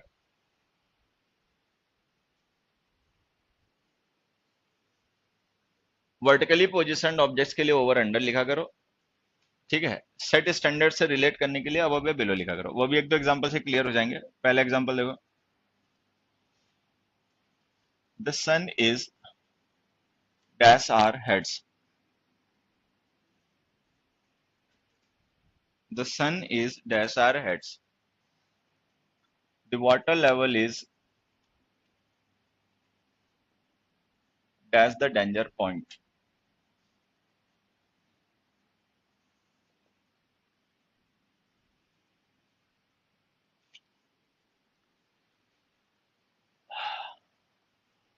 देखो, सबसे पहले सिचुएशन देखो, the sun is dash our heads. मान लो हम यहाँ पर इंसान जमीन पे, ठीक है, ये हमारा हेड है और ये है सन, और इसके बीच में ना एक वर्टिकल गैप है, ठीक है। ये जो वर्टिकल गैप है ना, इसके लिए हमें ओवर और अंडर प्रिपोजिशन यूज करनी पड़ती है।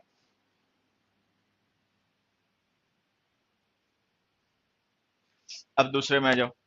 दूसरे में मान लो कोई रिवर साइड है, और उस रिवर साइड में ना हमने मार्किंग कर रखी है वाटर लेवल की, और उसमें कोई एक ऐसा पॉइंट है जो हमारे हिसाब से डेंजर पॉइंट है कि अगर वाटर लेवल यहां तक आ गया तो खतरा है, और बाकी भी दुनिया भर के पॉइंट है। अभी जो पॉइंट है ना, डेंजर पॉइंट जिसे हम कह रहे हैं, ये एक स्टैंडर्ड हो बन गया, मतलब अगर एनीथिंग गोज बियॉन्ड दैट, अगर कोई भी चीज इसके बियॉन्ड चली गई तो अब विद इन रह गई तो बिलो। तो बिलो और अबव का यूज हम तब करते हैं अबव और बिलो का यूज हम तब करते हैं जब हमें किसी सेट स्टैंडर्ड से किसी दूसरे ऑब्जेक्ट को रिलेट करना हो।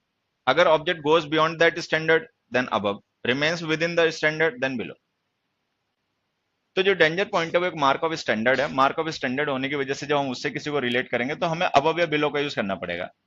अबव या बिलो कुछ भी लिख सकते हो यहाँ पे, फिलहाल मैं अबव लिख रहा हूँ।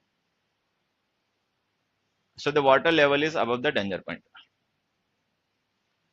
फिर हमने एक तीसरा एग्जांपल लिखा, the cliff hung dash the sea. ये पेपर में वो क्वेश्चन है। This place is 300 meters dash the sea. The cliff hung dash the sea. This place is 300 meters dash the sea.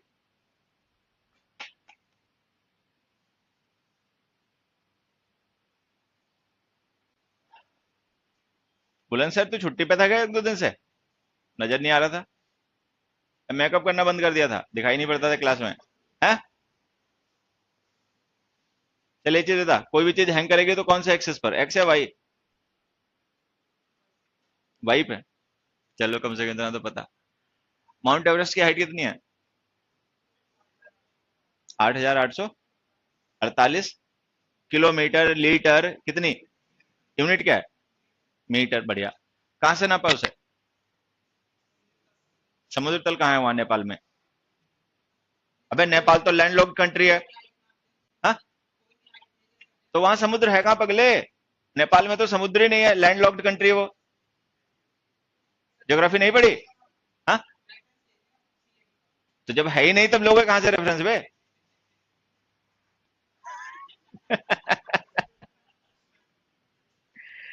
खैर बातें इसकी सही है, वो अलग बात है, यूपी गए थे इसलिए फंस गया। ठीक है। ये जितने भी ज्योग्राफिकल एल्टीट्यूड्स होते हैं ना, इनका सबका स्टैंडर्ड और रेफरेंस सी होता है। ठीक है। असल में होता है क्या, सारे सीज जो हैं वर्ल्ड के वो इंटरकनेक्टेड हैं। और जैसा कि हमें पता है कि वाटर का लेवल हमेशा इवन रहता है। लैंड का लेवल जो है वो तो सरफेस अनइवन हो सकती है, वाटर का लेवल हमेशा इवन होता है। तो जो जो सी लेवल है ना, वो ज्योग्राफिकल लोकेशंस का स्टैंडर्ड होते हैं, मतलब अल्टीट्यूड का स्टैंडर्ड वही होते हैं। अब हम देख रहे हैं दोनों सिचुएशन में हमने ऑब्जेक्ट सेम लिख रखा है सी, लेकिन हमें पता है इसका रेफरेंस बदल गया। अब हमें पता है कि कोई भी चीज हैंग करेगी तो वाई एक्सेस पर हैंग करेगी, तो ये वर्टिकल पोजीशन हो गई क्लिफ और सी की, तो हमने यहाँ पे लिख दिया ओवर। लेकिन यहाँ पे ये जो प्लेस है और सी है वर्टिकल पोजीशन में नहीं है, पहली चीज। दूसरी चीज, ये सी जो है ना, यहाँ पे हमने स्टैंडर्ड और रेफरेंस मान लिया, स्टैंडर्ड और रेफरेंस मान लिया, तो अब या बिलो। तो 10 ही यहाँ भी लिखा, 10 ही यहाँ भी लिखा, लेकिन वो सेंटेंस के कॉन्टेक्स्ट के हिसाब से उसका रेफरेंस बदल गया। तो प्रीपोजिशन जो होती है वो कॉन्टेक्स्ट जस्टिफाई करती है। मतलब हम ये नहीं याद कर सकते कि 10 ही लिखा है तो हमेशा ओवर आएगा अंडर आएगा, वो डिपेंड करेगा कि हम सी को किस पर्पज के लिए यूज कर रहे हैं। तो फर्स्ट में आ जाएगा ओवर द सी और दूसरे में आ जाएगा ओवर द सी। फिर हमने एक एग्जांपल और लिखा, your performance was dash my expectations.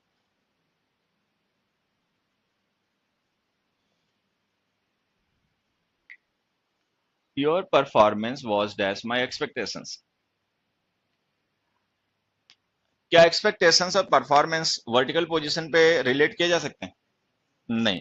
ठीक है। वर्टिकल और हॉरिजॉन्टल किसी पे नहीं किए जा सकते, क्योंकि ये जो वर्टिकल हॉरिजॉन्टल पॉइंट्स होते हैं वो फिजिकल ऑब्जेक्ट्स या फिजिकल रिलेशन शो करते हैं। ठीक है। परफॉर्मेंस और एक्सपेक्टेशन दोनों ही एब्स्ट्रैक्ट हैं। चूंकि ये दोनों ही एब्स्ट्रैक्ट हैं तो हम इनको फिजिकल मतलब ग्राफ पे इनको रिलेट नहीं कर सकते। ठीक है।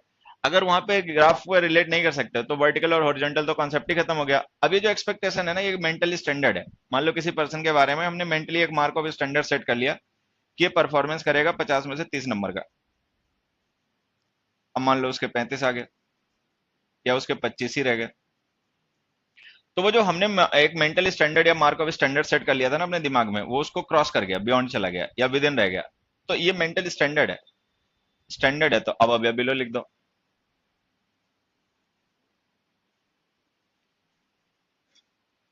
तो स्टैंडर्ड जो है, मार्क ऑफ स्टैंडर्ड, वो चाहे फिजिकल हो, चाहे अब्स्ट्रैक्ट हो, चाहे मेंटल हो, वो चाहे ज्योग्राफिकल हो, चाहे पॉलिटिकल हो, चाहे कैसा भी हो, तो उसके लिए हमेशा अब बिलो लिखा करो।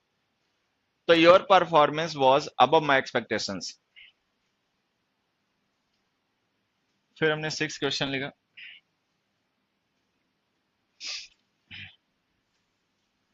Mister Sharma lives on the floor dash mine.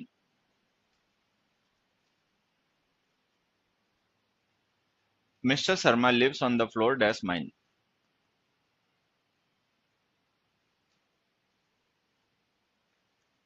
अब देखो यहाँ पे समझना, जैसे कोई बिल्डिंग है, उस बिल्डिंग में फ्लोर्स हैं, A B C D E F G H, 1 2 3 लिख लो, जो चाहे लिख लो, ठीक है। अब हमें पता है कि जो फ्लैट्स होते हैं, ये जो फ्लोर्स होते हैं बिल्डिंग में, वो उनका एक अपना एक सीक्वेंस होता है, ठीक है। जनरली तो यही होता है, कोई हिला हुलाया हो तो वो अपना ऐसे बना ले, ठीक है, वो अलग बात है, लेकिन सीक्वेंस में ही होंगे, या तो टॉप टू डाउन या डाउन टू टॉप। अब ये जो सीक्वेंस वगैरह चीजें होती है ना, जो मतलब ऑब्जेक्ट सीक्वेंस में होते हैं, उनको भी रिलेट करने के लिए अब बिलो का ही यूज किया करो। अगर ऑब्जेक्ट्स किसी एक सीरीज में है, सीक्वेंस में, तो उनका सीक्वेंस का रिलेशन जो है ना, वो भी अब बिलो के थ्रू ही हो गया। अब मान लो जैसे ये जो स्पीकर है ना, अगर हम ये मान लें कि स्पीकर जो है ये डी फ्लोर पे रहता है, मतलब इसका अपना फ्लोर जो है वो डी है, तो मिस्टर शर्मा या तो इसके ऊपर वाले फ्लोर पे रहते होंगे, नीचे वाले फ्लोर पे रहते होंगे। अब अगर मिस्टर शर्मा रहते हैं सी फ्लोर पे, तो हमें लिखना पड़ेगा बिलो, और ई फ्लोर पे रहते हैं तो हमें लिखना पड़ेगा above.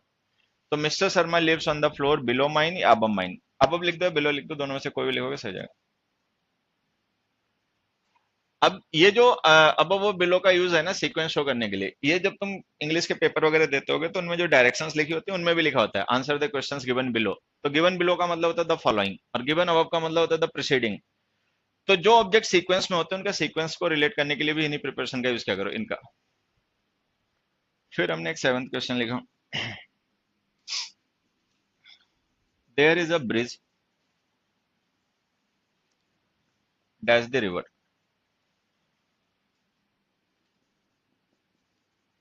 There is a cat dash the table.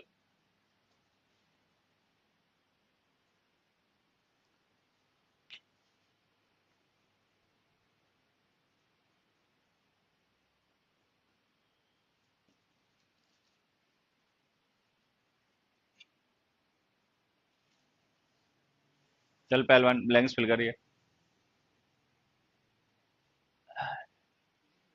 हाँ हाँ, इन्हीं में से, और क्या, इन्हीं में से यूज करो, कौन सा कहाँ किस में आएगा देखो।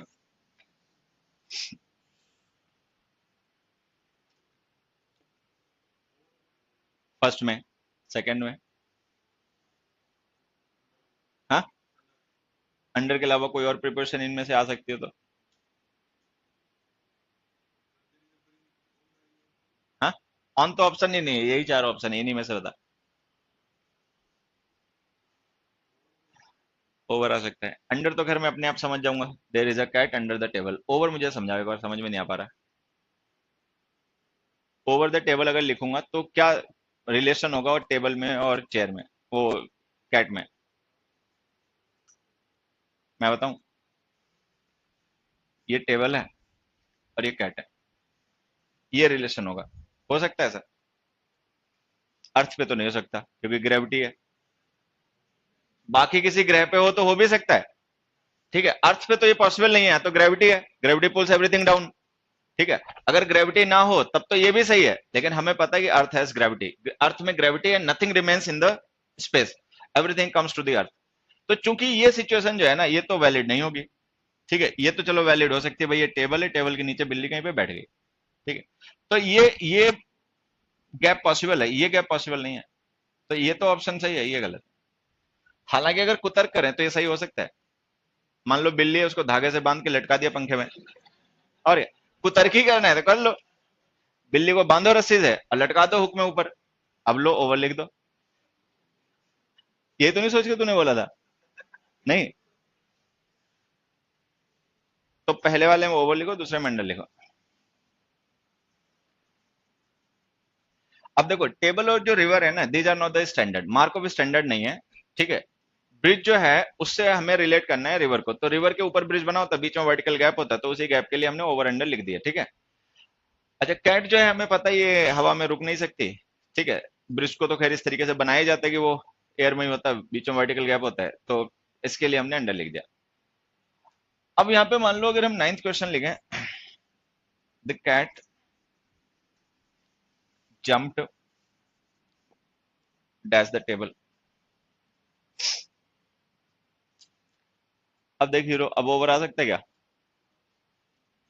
तो अब एक चीज यहाँ पे और ध्यान रखना, अब ओवर आ जाएगा। अब हमें समझना है कि जब ओवर यहाँ पे आ गया तो फिर वहां पे क्यों नहीं आ गया, वहां भी जाना चाहिए था। अब यहाँ पे दिक्कत पता है क्या, ये जो हमने जंप लिखी है ये वर्ब ऑफ मोशन है, मूवमेंट की वर्ब है। यहाँ पे जो हमने इज लिखी थी वो लिंकिंग वर्ब है, स्टेटिव वर्ब है, वो स्टेट डिस्क्राइब करती है। तो हम ओवर का यूज कर सकते हैं, लेकिन तब जब कोई ऑब्जेक्ट मूवमेंट में हो, मूवमेंट का मतलब मोशन में हो। तो एक चीज यहाँ पे और ध्यान देना कि जो ओवर अंडर प्रिपरेशन होती है ना, इनका यूज हम तब भी कर सकते हैं किसी ऑब्जेक्ट के लिए जब वो ऑब्जेक्ट मोशन में हो, मूवमेंट में हो। अबव और बिलो जो प्रिपरेशन होती है ना, वो केवल स्टेट की प्रिपरेशन होती है, वो मोशन नहीं शो करती। मोशन के लिए हमेशा ओवर अंडर, मोशन के लिए हमेशा ओवर अंडर, ठीक है। तो जो इज वर्ब है वो वर्ब ऑफ स्टेट है, और जंप जो वर्ब है वो वर्ब ऑफ मोशन है। वर्ब ऑफ मोशन की वजह से ओवर आ जाएगा, स्टेट नहीं शो कर पाओगे। कैट की स्टेट नहीं हो सकती है ओवर द टेबल, मोशन तो हो सकता है।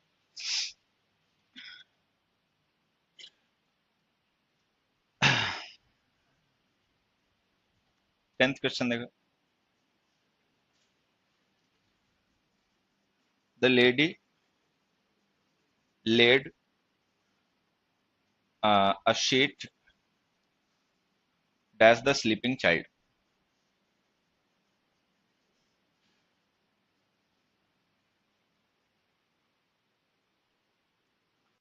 The lady laid a sheet dash the sleeping child।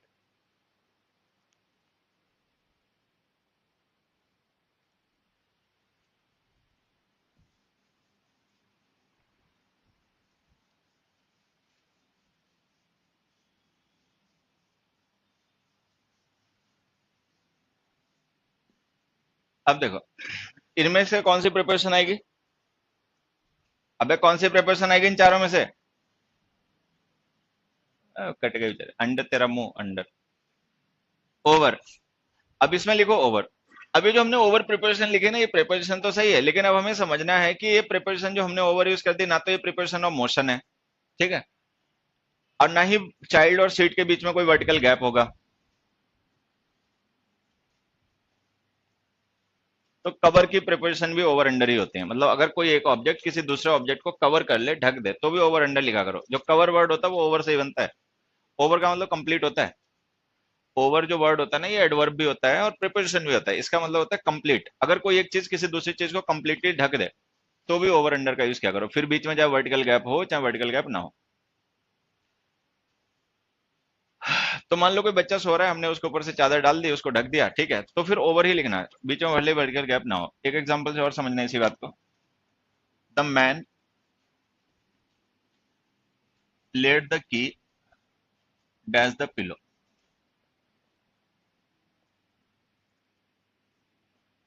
The man laid the pillow dash the की।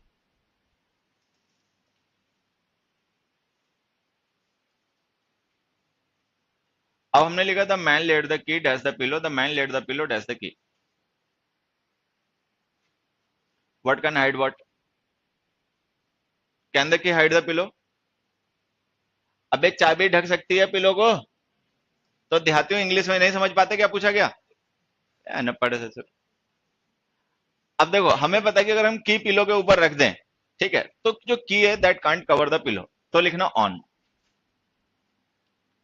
But if we put the pillow, अगर हम पिलो को ऊपर से रख देंगे तो वो कीज को कवर कर लेगी, ओवर।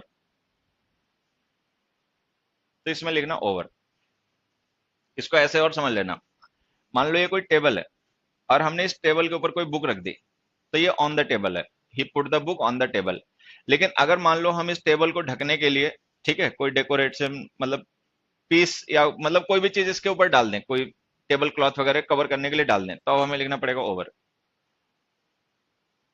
क्या कर रहा है भाई, हिले हुए क्या कर रहा है, क्या कर रहा है भोपाल?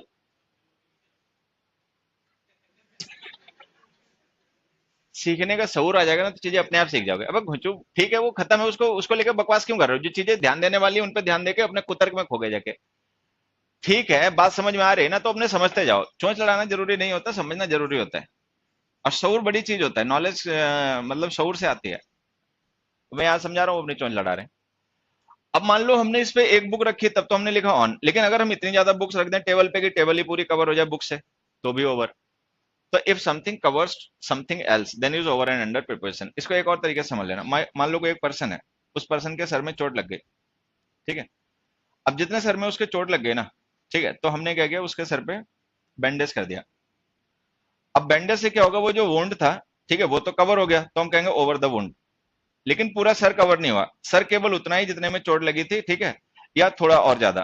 तो अब हम कहेंगे on the head. Circular motion show करना है तो राउंड द हेड। तो हम कहेंगे they put bandage on the head of the man. Round भी लिख सकते हो सर्कुलर मोशन के लिए, लेकिन अगर वुंड लिखोगे तो फिर ओवर लिखना पड़ेगा, ओवर द वुंड। क्योंकि जो वुंड है उसको पूरा कवर करना पड़ेगा, अगर खुला छोड़ दिया तो उसमें इन्फेक्शन हो जाएगा। So if something covers something else then use over under, otherwise use on.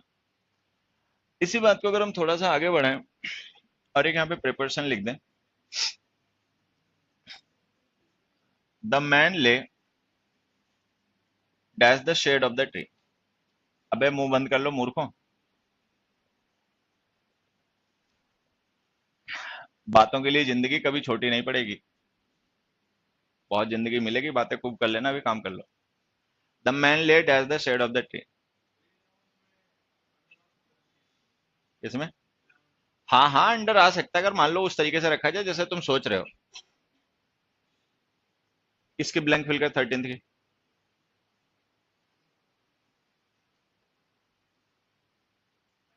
Under क्यों, अंडर क्यों लिखा, अब ये भी बता दे जरा एक बार।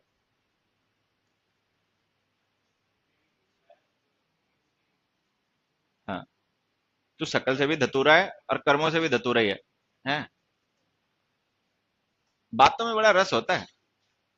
अब देखो, जैसे हमने यहाँ पे लिखा था man let as the shade shade of the tree. अगर शेड ऑफ द ट्री में मान लो कोई पर्सन बैठा, मान लो ऐसे पेड़ हो गया, और कोई पर्सन जाके, जितना नहीं पढ़ने वाला है ना वो सब बातें करता हुआ इधर उधर बिजी मिलेगा, और जो फोकस है ना वो सब पढ़ने वाला है। और उसके कर्मों से पता चल जाता है कि कौन क्या झंडे गाड़ेगा जाके। जैसे ये शेड है, तो शेड इन एरिया और रीजन। अब मान लो कोई पर्सन इसमें अगर आके बैठ गया, तो ऐसा नहीं कि वो गायब हो जाएगा, हमें दिखाई नहीं पड़ेगा, शेड कवर नहीं कर सकती किसी को। अगर ऐसा हो कि कोई पर्सन जाके शेड में बैठा और दिखाई नहीं पड़ा कहाँ चला गया, तब तो लिख दो ओवर। लेकिन हमें पता है बैठेगा तब भी सोचो दिखाई पड़ेगा, ठीक है, कहाँ बैठा है। तो इसमें लिखो प्रिपरेशन इन। अब इसी सेंटेंस को हम थोड़ा सा चेंज कर दें और ऐसे लिख दें, the man lay dash the tree.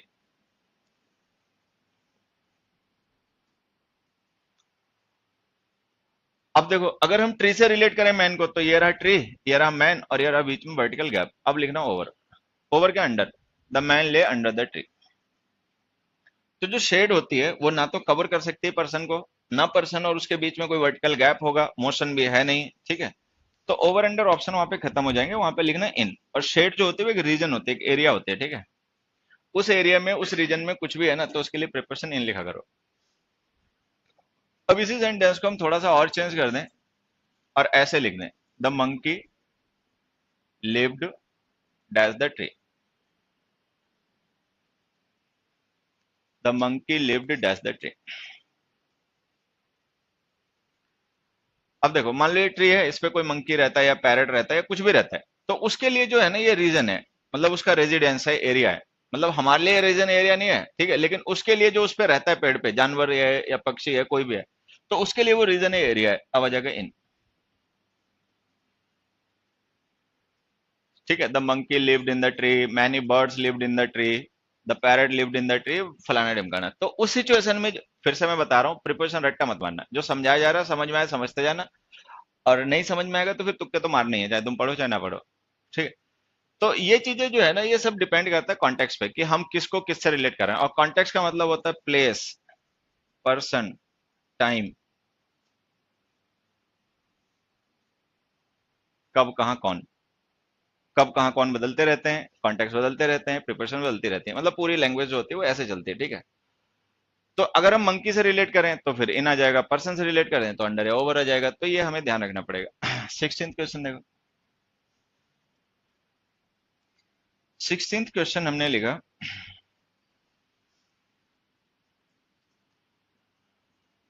We have received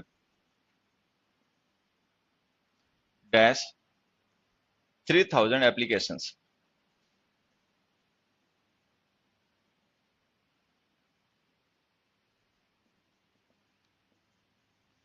You should not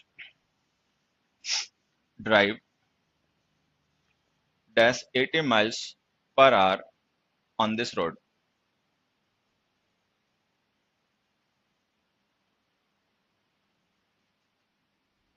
18th, the temperature was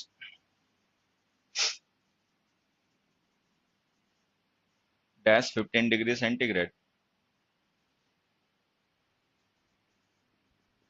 The temperature was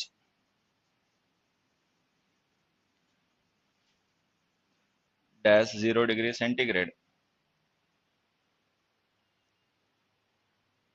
देखो तो दो तीन क्वेश्चंस।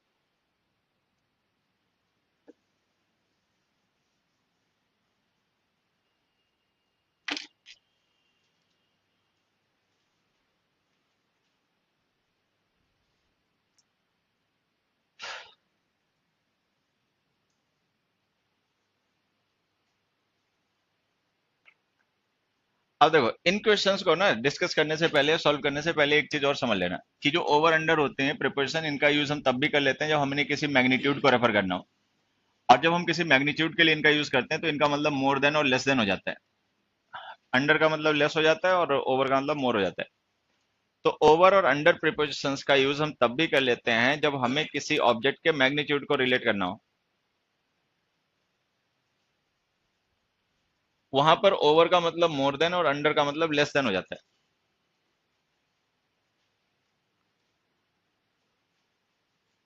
अभी जो 3000 एप्लीकेशन हमने लिखा ना, ये नंबर है, मतलब 3000 is the magnitude of applications, मतलब ये नंबर है, नंबर है, अमाउंट है, वो सारे मैग्नीट्यूड ही होते हैं, ठीक है। ओवर या under, over 3000 applications. 80 miles per hour जो है ये भी मैग्नीट्यूड ऑफ स्पीड है, ठीक है। तो यहां भी ओवर या अंडर। तो अगर हमें कभी किसी के अमाउंट, नंबर को या डिग्री को रेफर करना है तो हमेशा ओवर अंडर का यूज किया करो। वहां पे ओवर अंडर मोर और लेस को एक्सप्रेस करना शुरू कर देते हैं, ठीक है। अब ओवर बिलो ये नहीं करते। फिर आ जाते हैं यहाँ पे, the temperature was 15 degree centigrade, the temperature was 0 degree centigrade. अब मान लो टेम्परेचर का एक स्केल है,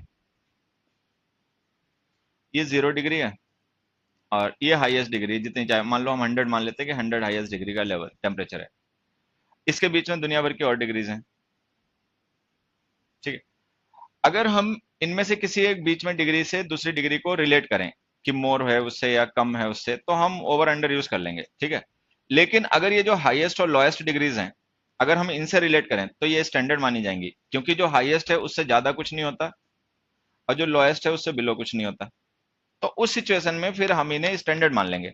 स्टैंडर्ड मान लोगे तो अब बिलो आएंगे। अगर किसी ऐसे पॉइंट को रेफर करने लग जाओ बीच में जो स्टैंडर्ड नहीं है, उससे कम या ज्यादा दोनों ही पॉसिबल है, मतलब लेस भी पॉसिबल है, मोर भी पॉसिबल है, तो ओवर अंडर लिख दो।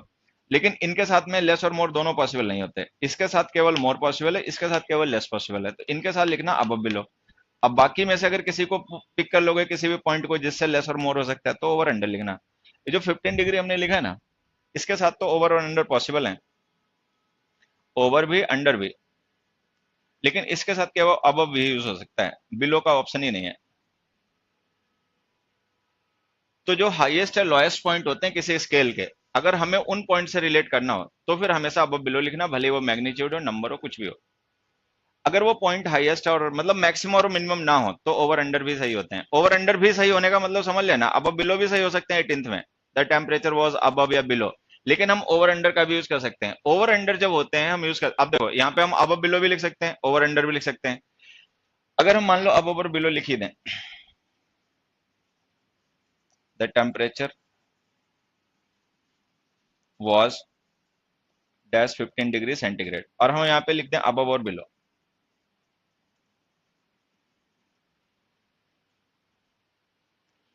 तो अगर हम अब बिलो लिख देंगे तो फिर हम ये मान के चलेंगे कि ये जो 15 डिग्री सेंटीग्रेड का टेम्परेचर है ना, ये मार्क ऑफ स्टैंडर्ड है। मान लो कोई प्रोसेस है, उसको इतनी डिग्री पे प्रोसेस किया जाता है, ठीक है, तो फिर ये मार्क ऑफ स्टैंडर्ड मान लिया जाएगा।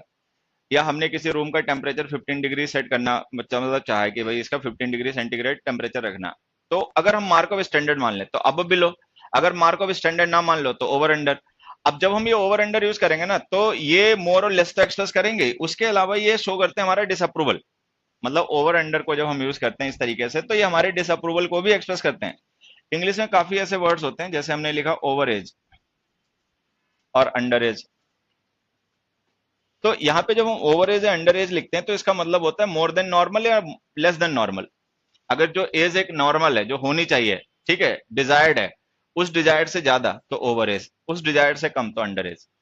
तो ओवर अंडर को हम तब भी यूज करते हैं when we have to refer to undesirability, something which is not desirable, it is either more than desirable और लेस देन डिजायरेबल। जैसे हमने यहां पे लिखा ओवर स्मार्ट, ओवरवेट,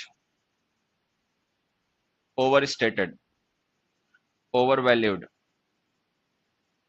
ठीक है, ओवर कॉन्फिडेंट, वगैरह वगैरह। तो ये सब ये शो कर रहे हैं कि something has gone to the undesirable limit, कि मतलब कोई चीज जो डिजायरेबल से ज्यादा हो गई। अच्छा, जैसे हमने लिखा अंडर नरिश्ड, अंडर नरिश्ड का मतलब बिलो, जितना नरिश्ड होना चाहिए उससे कम रह गया। या हमने लिख दिया अंडर डेवलप्ड, मतलब डेवलप्ड जितना होना चाहिए उससे बिलो। या हमने लिख दिया अंडर प्रिविलेज्ड, या हमने लिख दिया अंडर अचीवर।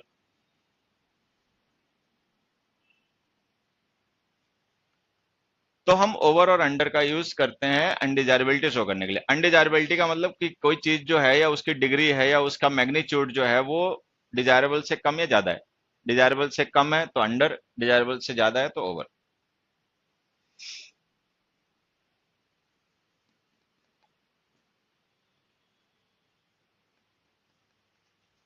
तो कुल मिला के फिर से एक बार समझा देता हूँ। अब बिलो प्रिपरेशन का यूज क्या करो तब, जब हमें किसी मार्क ऑफ स्टैंडर्ड से रिलेट करना हो किसी दूसरे नाउन को, ठीक है। अगर वो बियॉन्ड हो गया मार्क ऑफ स्टैंडर्ड के तो अब लिखना, विद इन रह गया तो बिलो लिखना। इसके अलावा अब बिलो का यूज तब भी क्या करो जब हमें किन्हीं दो ऐसे ऑब्जेक्ट्स को रेफर करना हो जो किसी सीरीज में, सीक्वेंस में, ठीक है। ओवर अंडर का यूज क्या करो उन ऑब्जेक्ट्स को रिलेट करने के लिए जिनके बीच में कोई वर्टिकल गैप एग्जिस्ट करता है, या फिर उन ऑब्जेक्ट्स को जो मोशन में है, या फिर उन सिचुएशंस में जहां पे एक ऑब्जेक्ट दूसरे ऑब्जेक्ट को कंप्लीटली कवर कर ले। और बाकी ध्यान रखना, ओवर का मतलब कंप्लीट होता है। इसके अलावा ओवर अंडर का यूज हम तब भी कर लेते हैं जब हमें किसी चीज के मैग्नीट्यूड को रेफर करना होता है। मैग्नीट्यूड चाहे नंबर में हो, चाहे अमाउंट में हो, चाहे वैल्यू में हो, चाहे डिग्री में हो, चाहे किसी में हो। और उसके अलावा ओवर अंडर का यूज हम अनडिजायरेबिलिटी शो करने के लिए करते हैं। अगर किसी चीज का मैग्नीट्यूड जो है, या डिग्री है, या उसकी वैल्यू है, वो अनडिजायरेबल लेवल तक चली गई तो ओवर अंडर। अनडिजायरेबिलिटी का मतलब जो भी डिजायरेबिलिटी का लेवल है उससे कम है या ज्यादा है। अनडिजायरेबल का मतलब तो कुछ भी हो सकता है, कम या ज्यादा। चलो बाकी अपना मेहनत करते रहो। आज के लिए बाय, अब कल मिलते हैं। सैटरडे क्लास होगी, एक बार फिर से याद दिला देता हूँ, तो अपना शेड्यूल इस तरीके का बनाना।